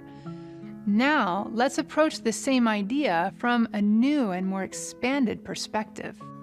This approach relates to our multidimensionality and coming into awareness of parallel realities. What's meant by parallel realities? How are they different from alternate universes within the multiverse mentioned earlier? Well, to answer that, let's return to some science and then compare it again with metaphysics. In quantum physics, while scientists all agree on the experimental results and findings, what they don't agree on is the interpretation or more philosophical implications of quantum theory. For the last 100 years, the most widely accepted approach to quantum mechanics was called the Copenhagen interpretation of Niels Bohr, Werner Heisenberg, and colleagues. It says that of the many possible realities that could exist, only one actually exists in the physical, and that one is the one we choose to observe. In other words, it says that observation creates reality by collapsing the waveform. This implies that the universe is participatory and requires a conscious observer at some point. But in more recent years, many physicists have started gravitating towards alternate interpretations known as decoherence and many worlds. One of the primary reasons for this shift in interpretation is that materialists don't like the philosophical implications of the observer effect or a participatory universe. Why? Because it opens the door to consciousness and a spiritual source. What approach then do the many worlds and decoherence interpretations take? How are they different? Now, decoherence says that interactions from even the slightest disturbance in the outer world environment can disrupt the wave function and cause it to decohere or split into two distinctive waves. So rather than an observer collapsing the wave function and forcing it to take on one possibility, this says the environment, such as interaction with a molecule of air or a cosmic ray, is all that's needed to collapse the wave function. This interpretation alone, however, does not account for all the quantum phenomena we see. Now, the many worlds interpretation then takes it further and says that both or all possible realities physically exist, but at each quantum juncture, a single reality splits into multiple parallel realities, meaning there is no wave function collapse. Instead, this gives rise to a never-ending sequence of the physical universe, splitting itself into parallel realities and therefore creating infinite parallel universes. Now, physicists claim that these parallel realities are not imaginary. They are real, concrete, and objective, and our parallel self in one of these alternate parallel realities would equally argue that theirs is the real thing. What this is implying is that either there is no choice, or rather all choices are made, each in a different parallel reality, and thus the concept of free will is an illusion. Even stranger is that it says that all these parallel realities coexist with us in the same space and time. They're just existing on slightly different frequency levels of energy, which is just a thin membrane separating them. But scientists say that because these parallel realities have decohered, we can no longer interact with them. We don't see them for a similar reason to why we don't hear all radio stations being broadcast at once, because we're only tuned in to one frequency station. Has science fiction become science fact? Maybe, although the verdict is still out on this one, because again, it is all conjecture. And as one of the granddaddies of quantum physics, John Wheeler, has said about the many worlds and decoherence interpretations, it requires too much excess baggage. Even if it is true, it still isn't sufficient to explain away consciousness and spirit. Metaphysics also works with the idea of parallel realities, while still including consciousness and our participation into the bigger picture. And within such a framework, there is a purpose to fulfill. That purpose is to first become aware, and then to restore coherence by our use of will and consciousness and taking the right actions. How does this work from the metaphysical perspective then? Well, the science of universal Kabbalah limits the number of parallel realities we might be in based on the pattern of the tree of life. Rather than a potentially infinite number, as in the many worlds interpretation, Kabbalah organizes them into 22 pathways on the tree of life.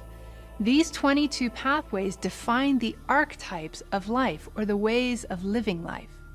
Have you ever wished there could be 2 or more versions of you to accomplish all you want to do in life? Or that you could have become somebody different? Well, Kabbalah says we have 22 distinct parallel realities or versions of ourselves in this physical world. They are 22 different aspects of our total self, each one being very different and living out its own physical life.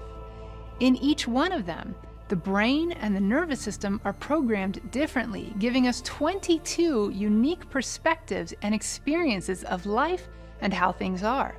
Altogether, they cover everything we need to learn in this physical life.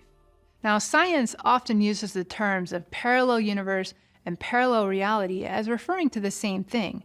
It all exists as different universes in the multiverse. But in Kabbalah, these terms are used differently. Realities are the ones we are consciously connected to and aware of. So the question in Kabbalah becomes, how many of the 22 parallel worlds are we actually living on a conscious level? Becoming conscious of all 22 aspects of the self is what we strive towards. How is that possible? To get a better sense of this, we can use an analogy of a cineplex. Think of each life as being one of 22 different movies, or perhaps holograms playing in a grand cineplex. From the perspective of each life playing out in one of the theaters, there's only one script and set of actors encountered. And while our consciousness is focused in on that one theater, then all we are aware of is that one movie or reality. But from the perspective of our spirit or true self, it is in the center of the cineplex, or a central viewing room that can see all 22 movies simultaneously.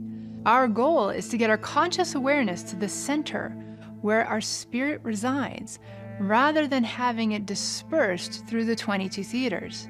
This would equate with fully realizing and awakening to our spirit's multidimensional existence.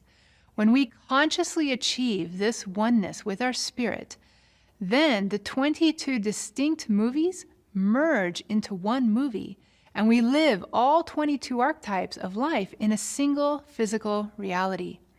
Another way of saying this is that we bring our 22 parallel realities back into coherence and reunite them.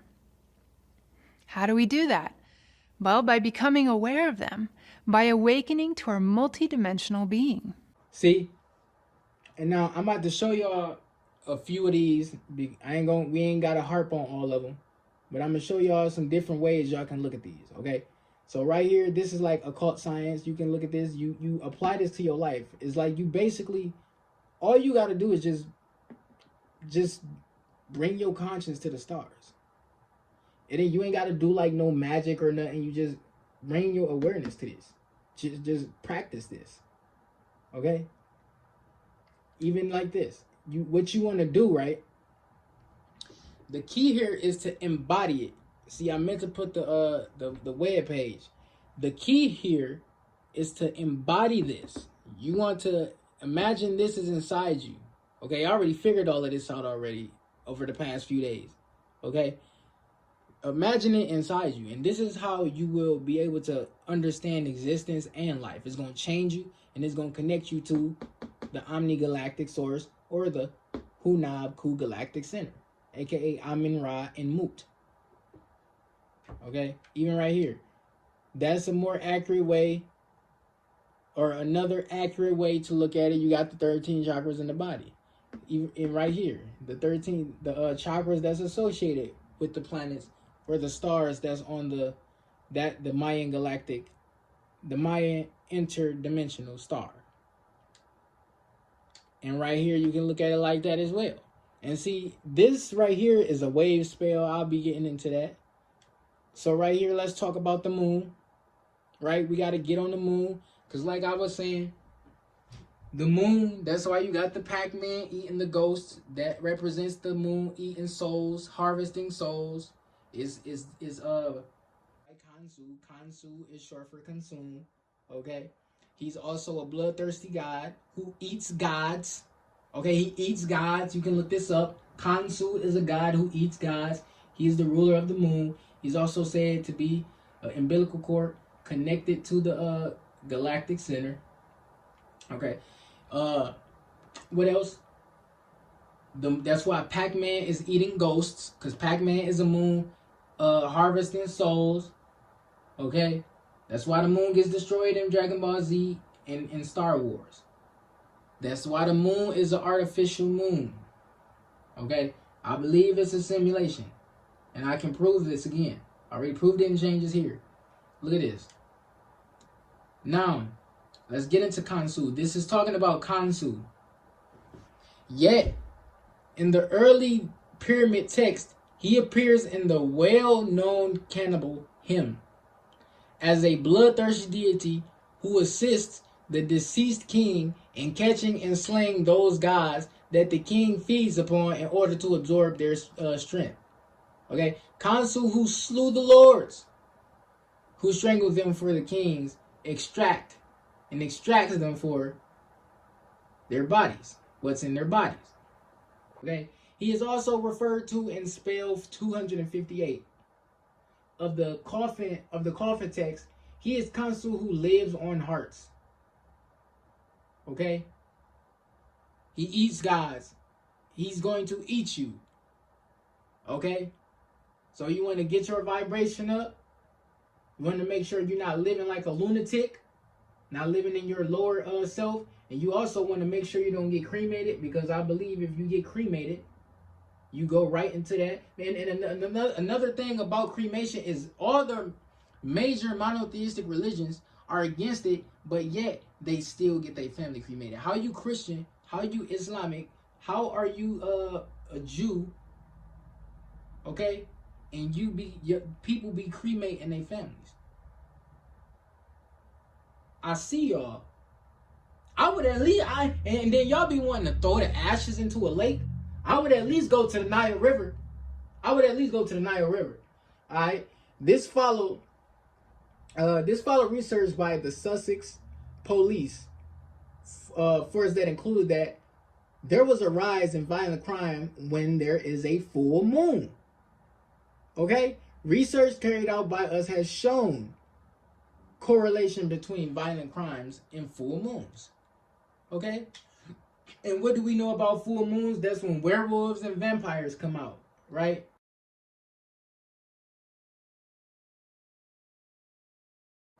Just like this, just like in Underworld, the Lycans,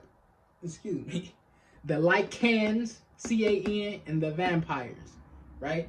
The Ashkenazi Jews and the Canaanites. Ashkenazi Jews and the Canaanites, right? They was going to war. You can look it up. And they was going to war with Hebrews as well, okay?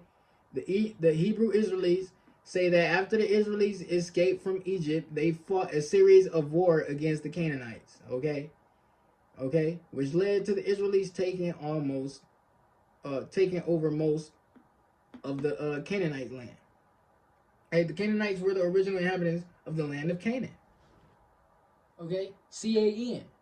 All right, now let's get into Apophis, because Apophis is actually the umbilical cord. Okay, Apophis is actually in umbilical cord. And I believe you can travel through him, but the thing here is I don't think it would lead to a place you want to go if you travel through Apophis. So they say you got to watch out for Apophis. That's why they got the snake in that Egyptian underworld story video I showed. And they say you got to fight him, right? I'm pretty sure y'all heard of the 12 gates of hell. Okay, you got the 12 disciples. Okay, you got 12 months in a year. You got that 12 represents the 12 disciples. Okay, the 12 is the 12 zodiac signs. That's what I meant. It's the 12 zodiac signs, and then in the middle you have the sun. So when you see in the Bibles and whatnot, and they talking about a kingdom, they're really talking about the sun being in the middle, in the center. Okay, and if it's not talking about the sun, it's talking about the galactic center, aka the Milky Way, the galaxy. Moving on. Apophis, the god of chaos, was an enormous serpent. Okay, these myths of Rah represents the sun raising as the rebirth of the sun by the sky goddess Nu, thus attributing the concept of rebirth and renewal to Rah. When Rah was in the underworld, he merged with Osiris, the god of the dead. Hey, I already talked about that in that debunking Jesus video. Anyway, right here, you see, here's another video of, another picture of Apophis. It's all blurry and crunchy looking. But yeah, that's Apophis. Or Apep, right? So we come back right here. people who may be confused about this tree of life or this galactic star map, this is not the same as the Kabbalah. Okay, this is totally different. These are stars. Okay, these are not planets, these are stars. This is a galaxy. Okay, that's Amin Ra and that's Mut. That's why they be having it black and white and talking about polarity, yin yang, masculine, feminine. This is a black hole and that is a galaxy. That is a galaxy with the black hole under it. That's what they be talking about when they talking about BULGE. The BULGE, they talk about they say Amin Ra is the hidden one. Mut is the black hole. Mut, if you look up who is the mother goddess in Egypt, Mut is gonna pop up. Is M-U-T. So that's where you get mother. Okay, that's where you get mother. She is the mother goddess. Okay, and she was also associated with Hathor. So pretend that this is the regular Kabbalah. This would be Hathor. Okay, this would be Hathor. This would be Horus because they were together, and then this would be Thoth. And that it was said that they were both the eyes of Horus. Okay, but when you look at the tree of life, when you look at the Kabbalah, when you look at this star map, the side areas, these are the angelic realms. These are the angels. You got the masculine and feminine. So this is why on TV you see an angel on one shoulder and you see the devil on one. But this right here is actually Saturn. Okay, this is Saturn. But let's move on here. And also you can look at that multiple ways. Now this right here is the hippocampus, cerebral. This is where your cerebral spinal fluid comes from. Now remember, he got horns. They say that this right here is representative of the Amin Ra. Okay, and this is why his name is Amun. All right, this is where your spinal fluid comes from. This is why your sperm smells like ammonium, right? And he is associated with the planet Jupiter. Ammonium is actually found on planet Jupiter, right? That's facts. So right here, you got exercise explaining the cerebrospinal fluid. I told y'all can move that up. That's your kundalini. You can move that spinal fluid. I learned about this when I was in like 9th grade and I was going to a mosque, like a Muslim church, a mosque, right? And they was teaching about the spinal fluid one day. It was a classroom up in there, and we did like JROTC and whatnot. But it was one day a dude was teaching about sex, and he said, you have your semen comes up and down he basically was saying your semen traveled down your spine. That's basically what he was saying. Your semen traveled down your spine, and it stuck with me ever since he said that. But right here, I'm going to put in this exercise and she going to show y'all how to move your cerebral spinal fluid up and down your spine. And this is especially for people who be horny and don't know what to do with the energy. Now, on that website, this website is going to say have orgasms. I talked to y'all about that already. If you somebody who know how to masturbate or have sex without getting attached and just do it just to do it, or you change your intention for why you do it, like you have sex to manifest, that's a totally different story. You doing tantric, that's a totally different story. You doing just kundalini magic with the sex, that's a totally different story. Okay, I also talked to you about how you can use porn to stimulate yourself to activate your kundalini, but people don't know how to control themselves, so you know. And they also talk about having orgasms will help you bring your kundalini up. But I don't necessarily believe that. It depends how you use it, but I'm not doing that. But moving on. Hi guys, thank you for connecting with this video. This is about a cerebrofluid breath. So I'm going to quickly explain to you just a little bit about the cerebrofluid. It is a fluid that starts within the brain. It works through the nervous system and down the spinal cord. It is really, really important that we maintain this part of our body. It is made up of 99% water and is slightly alkaline, but we need to be able to work with this with our breath, and I'm getting a lot of information information through that's going to be, it will be really helpful for us to start using our breath through the cerebral fluid. So together with me, just stop what you're doing and just relax. Just hands on your knees, or just hands by your side. What I'd like you to do is just gently take a breath in. We'll take one breath in, breathe in through your nose,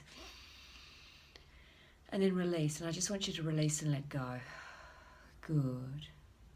This time we're going to breathe in, and we're going to breathe into the back of our neck, just into the back of our neck here. I want you to breathe in through your nose. So now breathing in through your nose and breathing in a beautiful light. Breathing in into the back of your neck, the back of your skull, the base of your brain. And as you release, letting go and releasing that beautiful light all the way down from your brain stem, all the way down the back, all the way down your nervous system, through the back spine, the fluid. Good. We're going to do it one more time. Breathing in, and I want you to breathe into the back of your neck and just to the under the skull there, just under the skull. So breathing in this time, one more time, breathing in, and I want you to breathe in the light, breathing in a beautiful light, breathing in through the nose. Good. And just as you hold it and as you release and letting go, and seeing that light and feeling that light all the way, releasing down gently, all the way down your back, the nervous system, all the way down through the fluid, all the way down through the nervous system, allowing you to relax, let go, and feeling that light fill every cell of your body. Good. So that is cerebrospinal fluid breath. You can do that once or twice a day. You don't need to do it a lot, but it helps you center. Remember to breathe in the light and to breathe out the light, and allow that to permeate within every cell of your body through the fluid, okay? Knowing that this fluid actually recreates itself every 6 to 8 hours. Have a great day, and I'll talk to you again soon. Bye. Right here. Now, let's talk about, what is this? The Mayan. We're going to talk about the Mayans, right? Right here. They're going to be talking about the galactic center, the Kuxin Sum, okay, in the universe, etc. Right? This is ancient stuff. It is not widely known that the Mayan people of ancient Central America, y'all can read that yourself, serpent energy that dwells into the root chakra, was raised up the sphinx to the crown chakra. Okay? The polarity of the body. It's a codal. To the Maya, every being in the universe is connected to the source via Kuxin Sum, which is the umbilical cord, and I'm going to show y'all that in just a second, which is attached visibly to one's navel, right? Y'all can see pictures of that. That's like when you go around people too, and you grow like this, like I showed y'all in that aura picture with all the patches and stuff in it. Sometimes you grow, especially when you date somebody, you grow like a cord, an energetic cord, and you attach to them, right? And this is why it's sometimes hard to let go of people after you break them up. You should do like a meditation for that, okay? A detachment meditation, okay? Now, right here, Kuxin Sum is the umbilical cord of the universe, which is attached invisibly to one's navel, okay? The opposite end is attached to the sun, right? And then on to Hunab Ku, the galactic center point around which our solar system rotates. Okay, thought to be a black sun, nourishes all souls. That is moot. That's moot. Moot. Okay. On a personal level, achieving a balanced polarity in the body allows a direct current through Kuxin Sum, connecting them to Hunab Ku, which saturates the mind, body, and soul with purified energy of the universe. Maya disappeared off the face of the earth and is now traveling the stars after achieving this state, right? It is believed that the Mayans are actually from Pleiades, and how they calculated time with their calendar is they used the cycle of Pleiades / Alcyone. Okay, their star is Alcyone.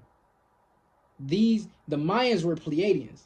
Now it's funny. I actually got Mayan DNA. I'm actually part Central American, according to my DNA test. But ain't gonna get too deep into that. I think that's funny. You see the hierarchy appearing from human to planet, Earth to Sun, to Central Sun.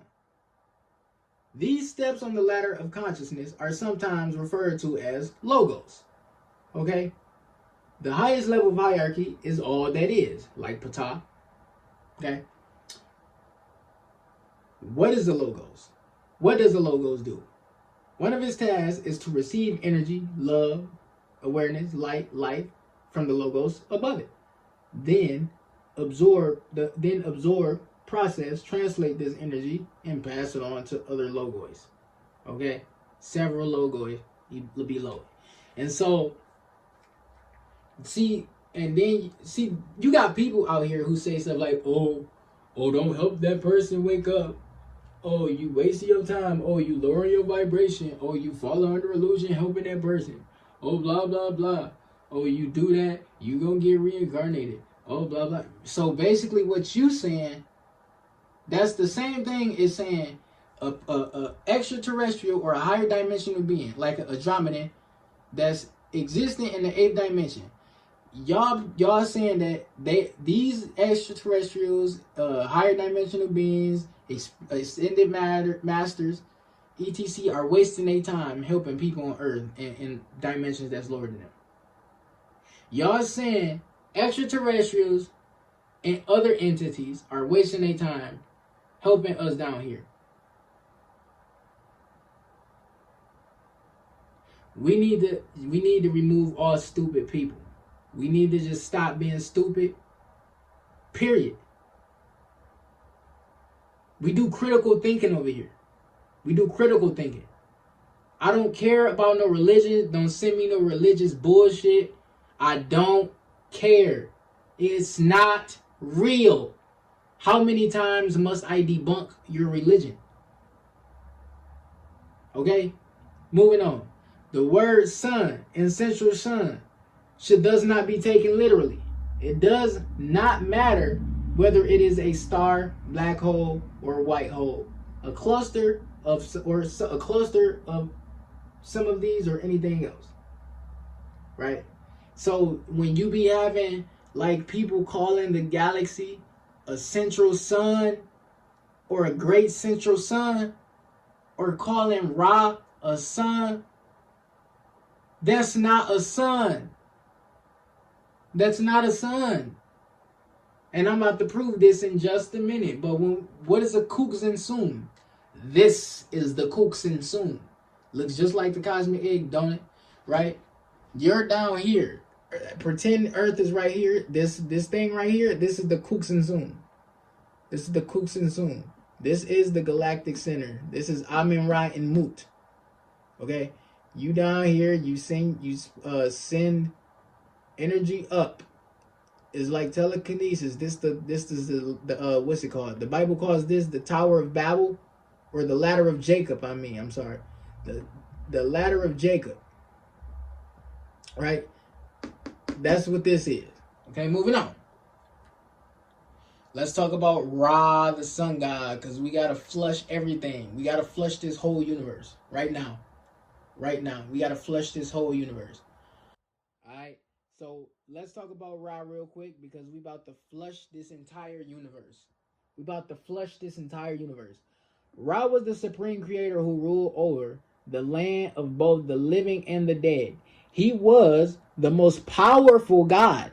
The most powerful God who would protect other gods and souls from the primordial serpent Apophis.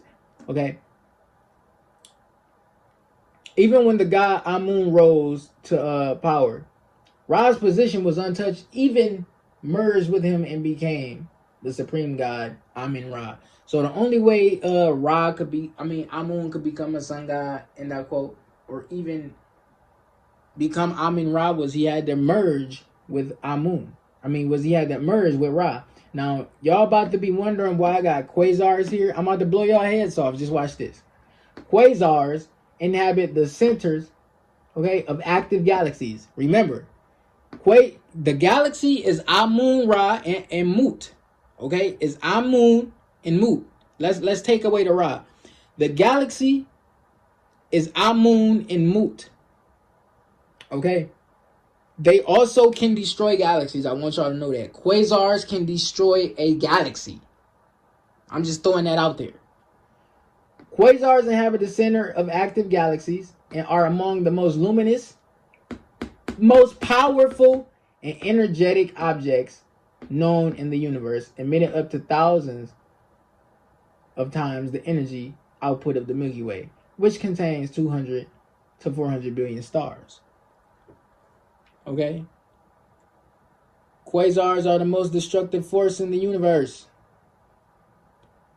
Quasars are the most powerful objects beyond our Milky Way galaxy. They shine as their central supermassive black hole actively excretes surrounding material. So basically what I'm saying is, this right here is a quasar, and this is Ra. This right here is Ra. This right here is Ra. This right here is Ra. This is Amun and Mut.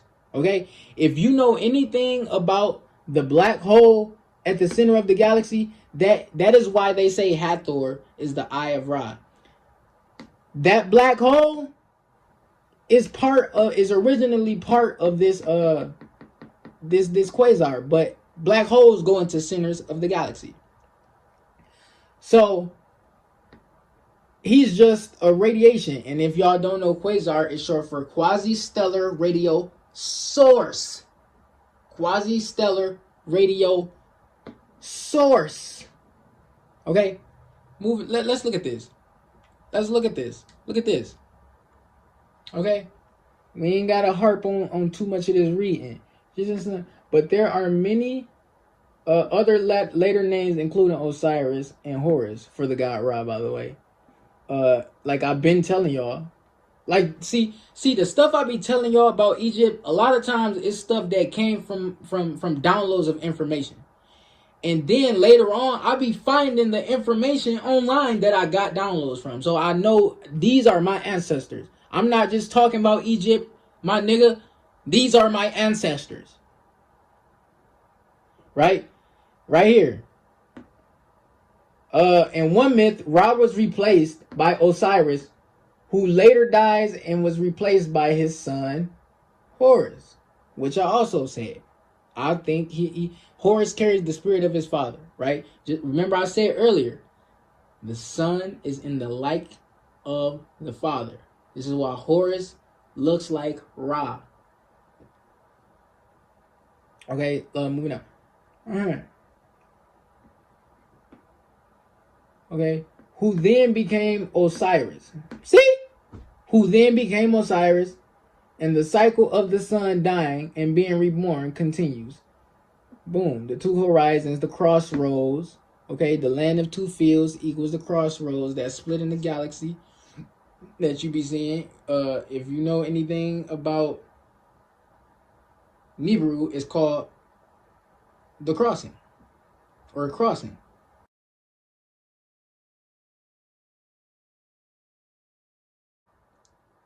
Ain't gonna hurt. The heart of heaven. Some believe the Greek felt that Zeus signifies the galactic core.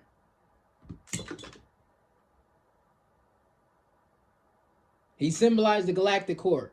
Who is Zeus equivalent to? Amun. And I showed y'all this in my Jesus video. That's facts. That's facts. So like I said, Amun Ra is the galaxy. Okay? That is the galaxy. Now look. Because I really do this research shit. I believe Ra is Sagittarius A. And we about to get into this in just a minute. Sagittarius A is a bright and very compact astronomical radio source at the center of the Milky Way, near the border of the constellation Sagittarius and Scorpius. You see I got Scorpius underlined? Remember that underline under Scorpius. That's facts. That's facts. So Sagittarius A. Remember Sagittarius A and remember Scorpius. But anyway, power is transferred from the gods to another god, possibly during the pole shift when they be in fights and shit like that. Okay, this is why you hear of the what's it called, the central sun or the galaxy sending gamma rays, and the gamma rays coming from our sun, and the sun shooting them at the earth, and the Schumann resonance of the earth going up. Okay, that's what we've been hearing about and seeing all February. Okay, I mean not February, April. Right here. This is the radiation from that black hole. Y'all know the disk that goes around a quasar? This is what that is. This is God. This right here is the universe, universal God. That is Rah. I want y'all to let that sink in. This right here, this here, this is Rah.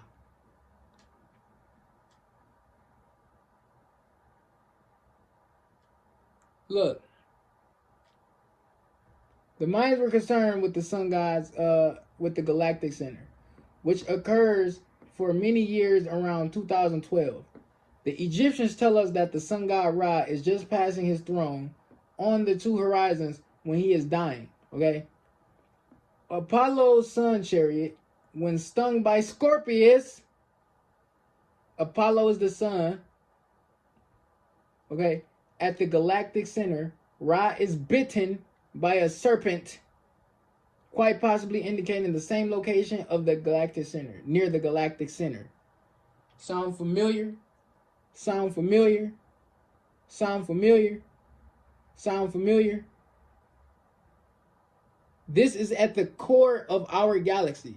So me doing my own extensive research, right?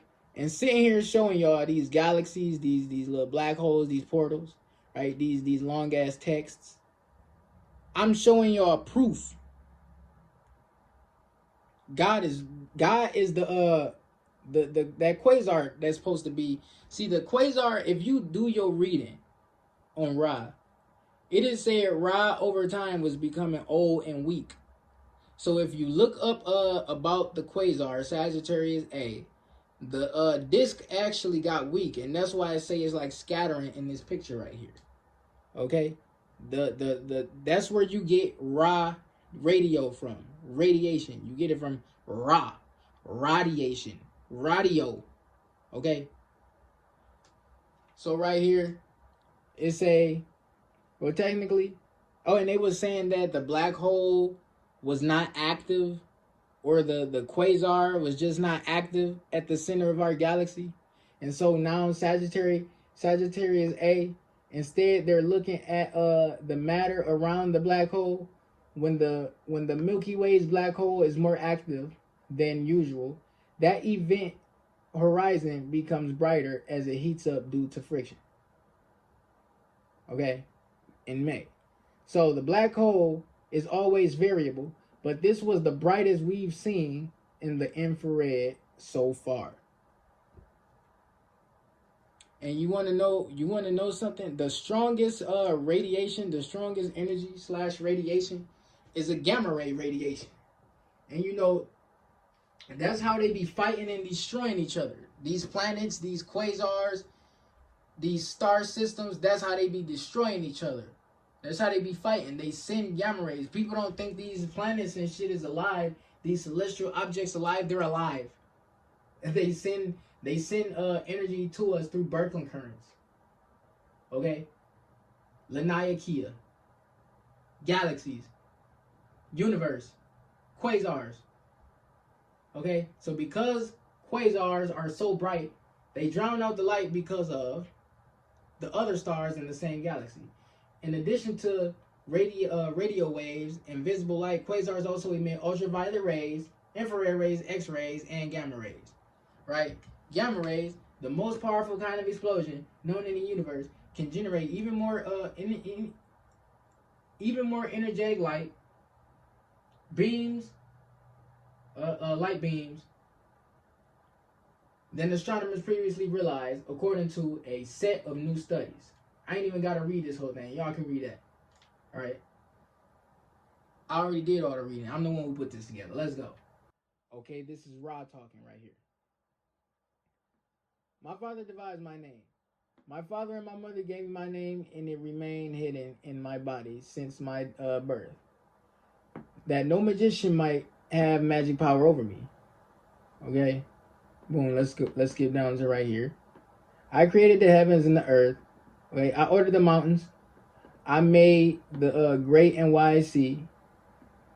I am he who openeth his eyes, and it is light, and who shutteth them, and it is darkness. Okay, I am Tum, okay, Atum, Adam at Eve. Okay, Tum at Eve, Adam at Eve. Okay, he is the sun god in that quote, but his avatar is Atum, which is the sun god. Rah is not a sun, he is a quasar. Okay, so you got all over the internet, he's being called the sun god. Rah is a quasar. Okay, Rah is a quasar. But the poison was not taken away from him. It pierced deeper, and the great god could no longer walk. The spiraling structure of DNA, nourishing and connecting us all within its system, just as umbilical cords from the placentas of our mothers connect to us. These cords connect us all to the black hole, the galactic womb. Okay, at the center of our galaxy, astronomers discovered this black hole in 2002. Yet its presence, importance, and connection to source have been known to the Egyptians, Mayans, and Indians for many thousands of years. The Mayans called the core of connection the Kugzin or Kugzin, a lifeline of vibration and communication, connecting us from our navels through a spiraling energetic umbilical cord to the galactic center, the womb of creation. Okay, let's move right here. In Egypt, the god Khonsu acts as the umbilical cord to the galactic center, right? And now they say that because he is actually the son of Mut and Amen-Ra. Okay, moving on. Known as the all-powerful hidden God Amun, the god of the most powerful priesthood in Egypt. We'll move right here. These shamanic seers, higher priests and healers, were initiated into these mysteries to read the Kugzin to the galactic center, to ride the Kugzin to the galactic center, in order to enter other dimensions. Okay? Travel to other worlds to access secrets and sacred knowledge about the mysteries of life and death. Sahu, the galactic center, is the source of the galaxy from where this galaxy is birthed. Okay, let's read that again. The galactic center is the source of this galaxy from where this galaxy is birthed. Okay, Mayan creation myths share that creation takes place at the celestial crossroads and call it the road to Xibalba. Okay, the underworld, or Egyptian Duat, known as the black hole. Through this entrance to the underworld, one can travel to the heart of the sky, the galactic center. And right here, once again, you got the Kugzin, and this is what it looked like when you make your Kundalini / energy spiral up out of your head and connect with the galactic center. Like I said, this is what the Bible is referring to when it's talking about Jacob's ladder. Okay, Jacob's ladder. Alright, now I'm about to put a video in here because we need to be learning how to not just ascend from this planet and to other planets and dimensions, but ascend out of this fucking galaxy. Okay? Not just off this planet, but out this galaxy. Okay? And for most people, it's not going to be easy to get out of this planet, because Earth's Van Allen belt, and I talked to y'all about that already. Even in physical form, if you try to get out of Earth's electromagnetic field, Earth's Van Allen belt is going to heat you up and is going to destroy you. Okay, it's going to destroy you. So right here, we're gonna watch this video, and he's gonna explain to you how you raise your vibration, strengthen your electromagnetic field, and etc. Plasma sphere. Okay, in this plasma, your souls could travel. Okay, since your soul's electromagnetic energy, your electromagnetic energy can travel through this plasma. But once it gets to these radiation belts, you can't get around that. Okay, this right here is the plasma sphere, and this right here is the radiation belts. Okay, trying to get through these radiation belts. Okay, you can travel through this plasma, but these radiation belts keeps your soul locked in. Okay. Van Allen belts are a collection of charged particles gathered in place by Earth's magnetic field. Okay, they can wax and wane in response to incoming energy from the sun, sometimes swelling up enough to expose satellites in low Earth orbit to damaging radiation. Discovery of the drain that acts as a barrier within the belts was made using NASA's Van Allen probe. So there you go. Hold on, we're going. Okay, this article goes right here. Okay, check it out. It says a slot of fairly empty space typically separates the belts. But what keeps them separate? Why is there a region in between the belts with no electrons? Okay? No electrons. That means it takes electrical charges to travel through the electrons. So this area of space where there's no electrons, there's no means for you as an electrical being to travel. Okay? Enter the newly discovered barrier. The Van Allen probe's data show that the inner edge of the outer belts, in fact, highly pronounced for the fastest, highest energy electrons. This edge is a sharp boundary that, under normal circumstances, the electrons simply cannot penetrate, which means electrical energy cannot transfer through this. Your electrical energy, if there's no electrons for you to travel through, for that electricity to travel through, then you can't travel. Your soul can't leave. You're trapped. Okay? So we got to figure out how to get past that. Okay? When you look at really energetic electrons, they can only come to within a certain distance from the Earth, said Sri Kanaki. They can only come to within a certain distance from the Earth. Say so away from the Earth. Okay? The deputy mission scientist for the Van Allen probes at NASA's Goddard Flight Center in Greenbelt, Maryland, and co-author of the Nature paper, "This is completely new. We didn't expect that." Okay, the team looked at possible causes, determined that human-generated transmissions were not the cause of the barrier. They also looked at physical causes. Could the very shape of the magnetic field surrounding Earth cause the boundary? Scientists studied but eliminated that possibility. What about the presence of other space particles? This appears to be a more likely cause. Okay, the radiation belts are not the only particle structure surrounding Earth. A giant cloud of relatively cool charged particles called the plasma sphere fills the outermost region of the Earth's atmosphere, beginning at about 600 miles up and extending partially into the outer Van Allen belt. Okay, the particles at the outer boundary of the plasma sphere cause particles in the outer radiation belt to scatter, okay, removing them from the belt. Okay, this scattering effect is fairly weak and might not be enough to keep the electrons at the boundary in place, except for a quirk of geometry. Here we go. Except for a quirk of geometry. Okay, the radiation belt electrons move incredibly quickly, but not toward Earth. Instead, they move in giant loops around the Earth. Okay, the Van Allen probes data show that the direction towards Earth, the most energetic electrons have very little motion at all. Just a gentle, slow drift that occurs over the course of months. This is a movement so slow and weak that it can be rebuffed by the scattering caused by the plasma sphere. Okay, this also explains why, under extreme conditions, when an especially strong solar wind or giant solar eruption, such as a coronal mass ejection, sends clouds of material into near-Earth space, the electrons from the outer belt can be pushed into the usually empty slot region between the belts. Okay, the scattering due to the plasma pause is strong enough to create a wall at the inner edge of the outer Van Allen belt, said Baker, but a strong solar wind event causes the plasmasphere boundary to move inward.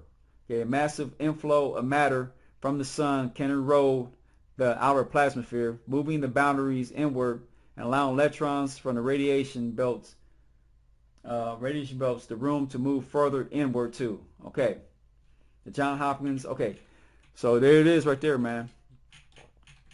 Okay, it's like a plasma burst. Those plasma bursts coming from the sun, those eruptions, is because the sun is connected to the Sirius star. Sirius star is connected to the black hole. Black hole shoots those gamma rays radiations. Okay, they go to the Sirius B, to our sun, to our Earth, and a lot of it takes a strong plasma energy to pierce through those Van Allen belts, okay, which explains why this Caucasoid is chemtrail in the sky. Okay, he's trying to reflect those plasma bursts hitting the Earth. Okay, that's light. That's conscious light. That's new souls, new spirits from the God realm coming to this planet, and they're trying to stop it. Okay, so that explains a whole lot of what they're up to. I hope that kind of gives you a good picture of why they do the shit that they do. And see, they GMO all the food.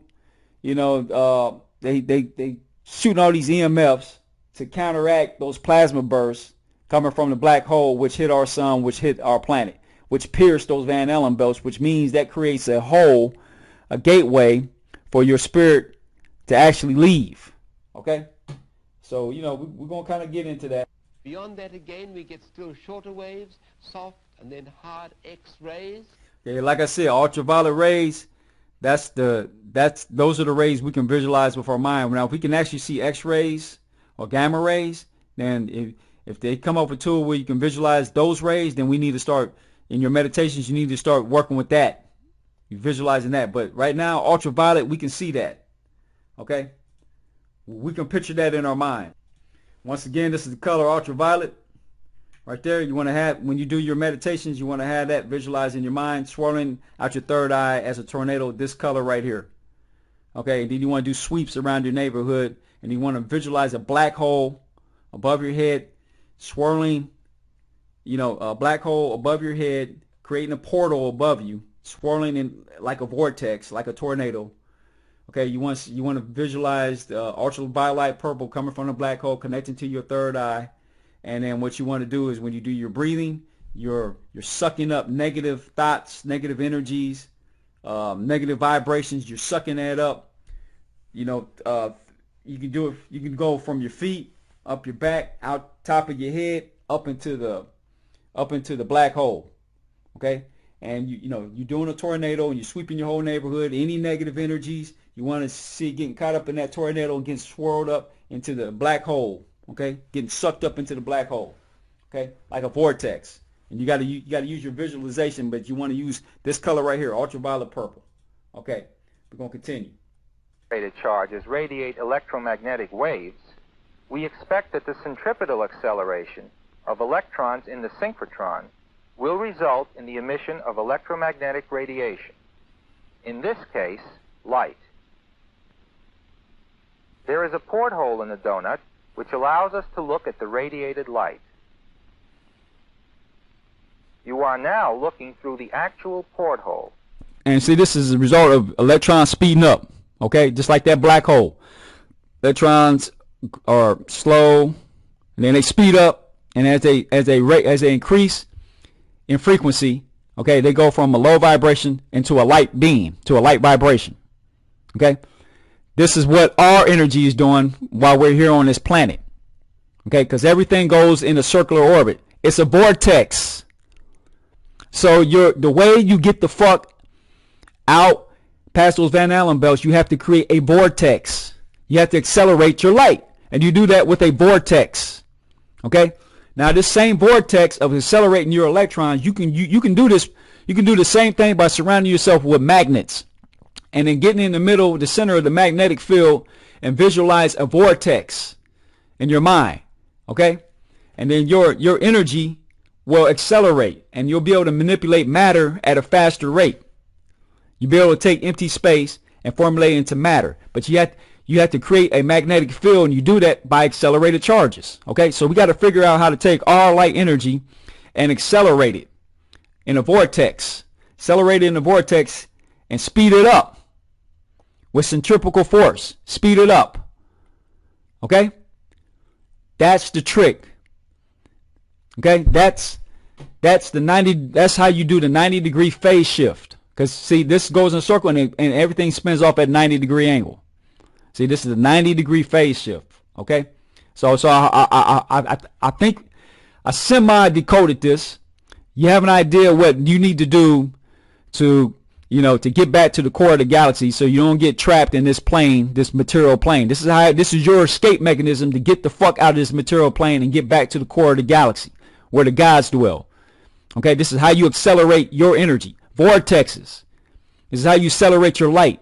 Vortexes. This is how you increase your vibration. Vortexes.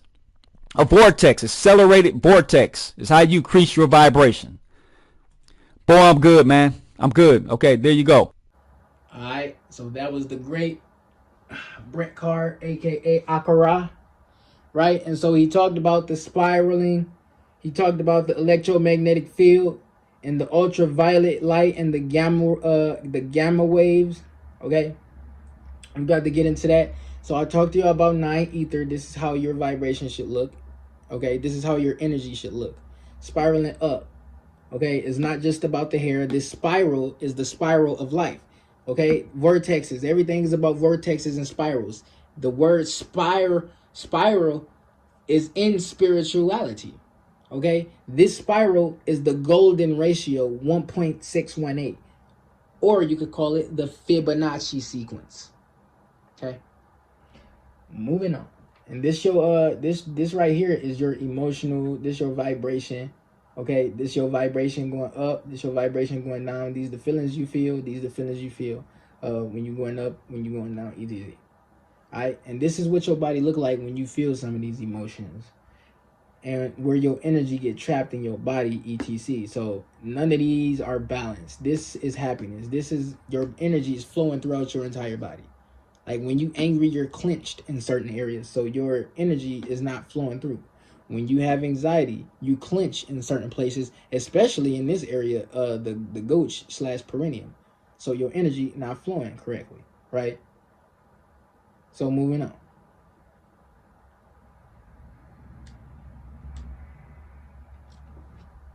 I'm not gonna harp on this, but this is gamma brain waves, okay? Not gamma rays. This is gamma brain waves. So you can listen to the music, but let me just say, this is the type of brain waves that monks have, okay? This is the type of brain waves monks have. And you get this when you get into your crown chakra, okay? He was just talking about the vibrations. Hold on, let me go down because I see it's another one right there. Y'all gotta make sure y'all get all this. We becoming gods after this video. We're becoming titans after this video. Okay, we're becoming deities after this video because we got a lot of sleeping gods. Okay, it's a lot of motherfuckers who are gods and don't even know they're gods. Okay, and I know the right people who watch this video is going to spark something in you. Okay, look at this. Look at the gamma one. Alright, so I'm going to put a little video right here. Okay.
Look, that thing looked familiar, right?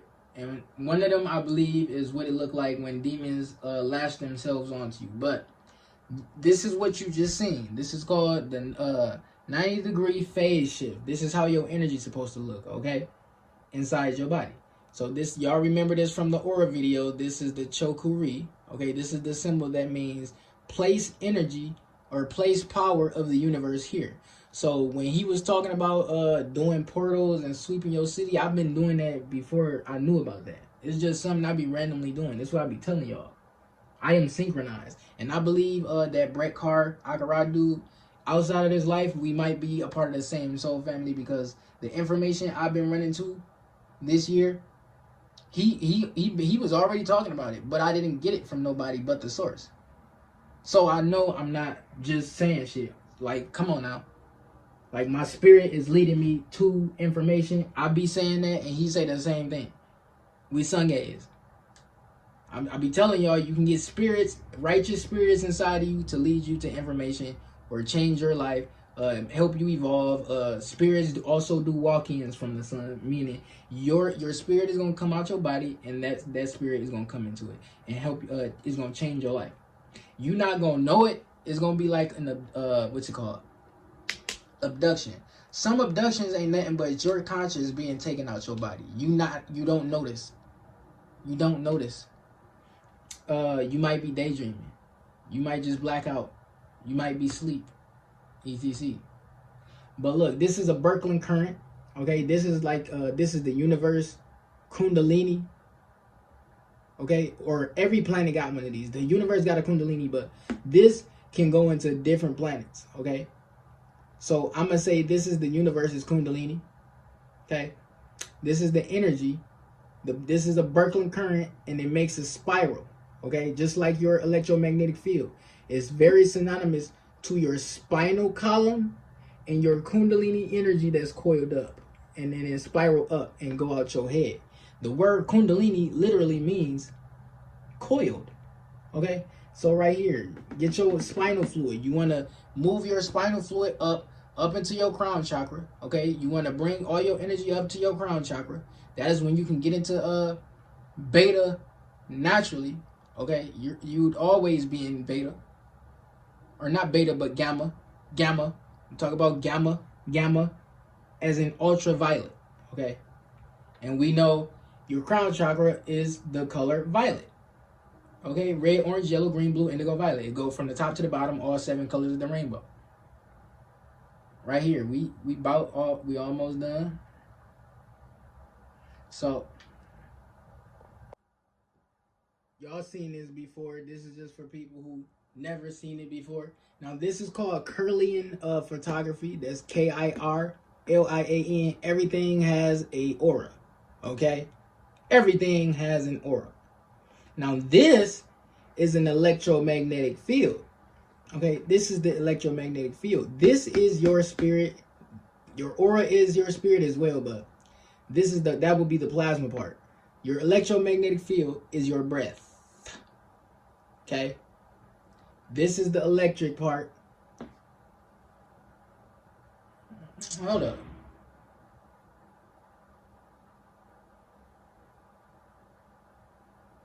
There you go. There you go. You probably can't see the words. That's okay. That's okay. Look up human electromagnetic field.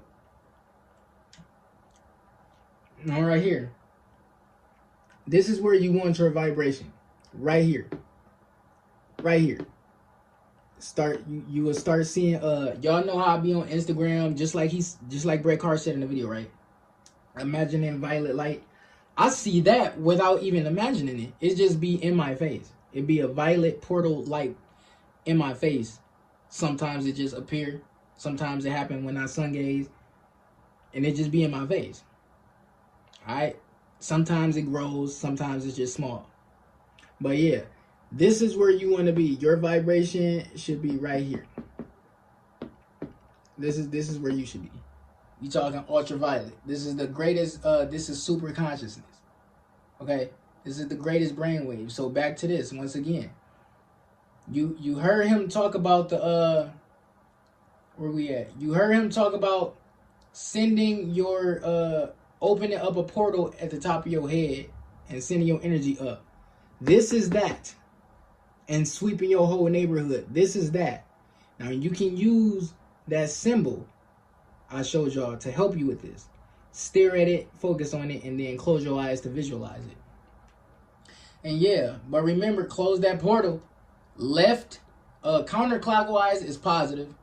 Clockwise is negative. So what does positive do? It gives energy. What does negative do? It receives. Okay. So right here, here's another example of vortex. This is our solar system. This is a helical solar system. Okay. HELICAL. See, I did have another one up here with the circles on it that you normally see, them white circles on our solar system, but for some reason it's not working. But right here we go. The vortex of our, it's all about vortexes. And even the sun is going in a vortex around the galaxy. Okay? Right here, this is what I be talking about. The sun and the throne around the 12 zodiacs. Here they are again. In human form. A fake human form created by a homosexual, aka King James. By a demonologist, aka King James. By a slave trader, aka King James. And even with your chakras, you can connect to the planetary chakras, and your heart chakra will still be the center chakra. You got 6 down here, 6 up here. Okay? These chakras are in the earth. Even you, see, you are a universe with planets inside of it. Okay?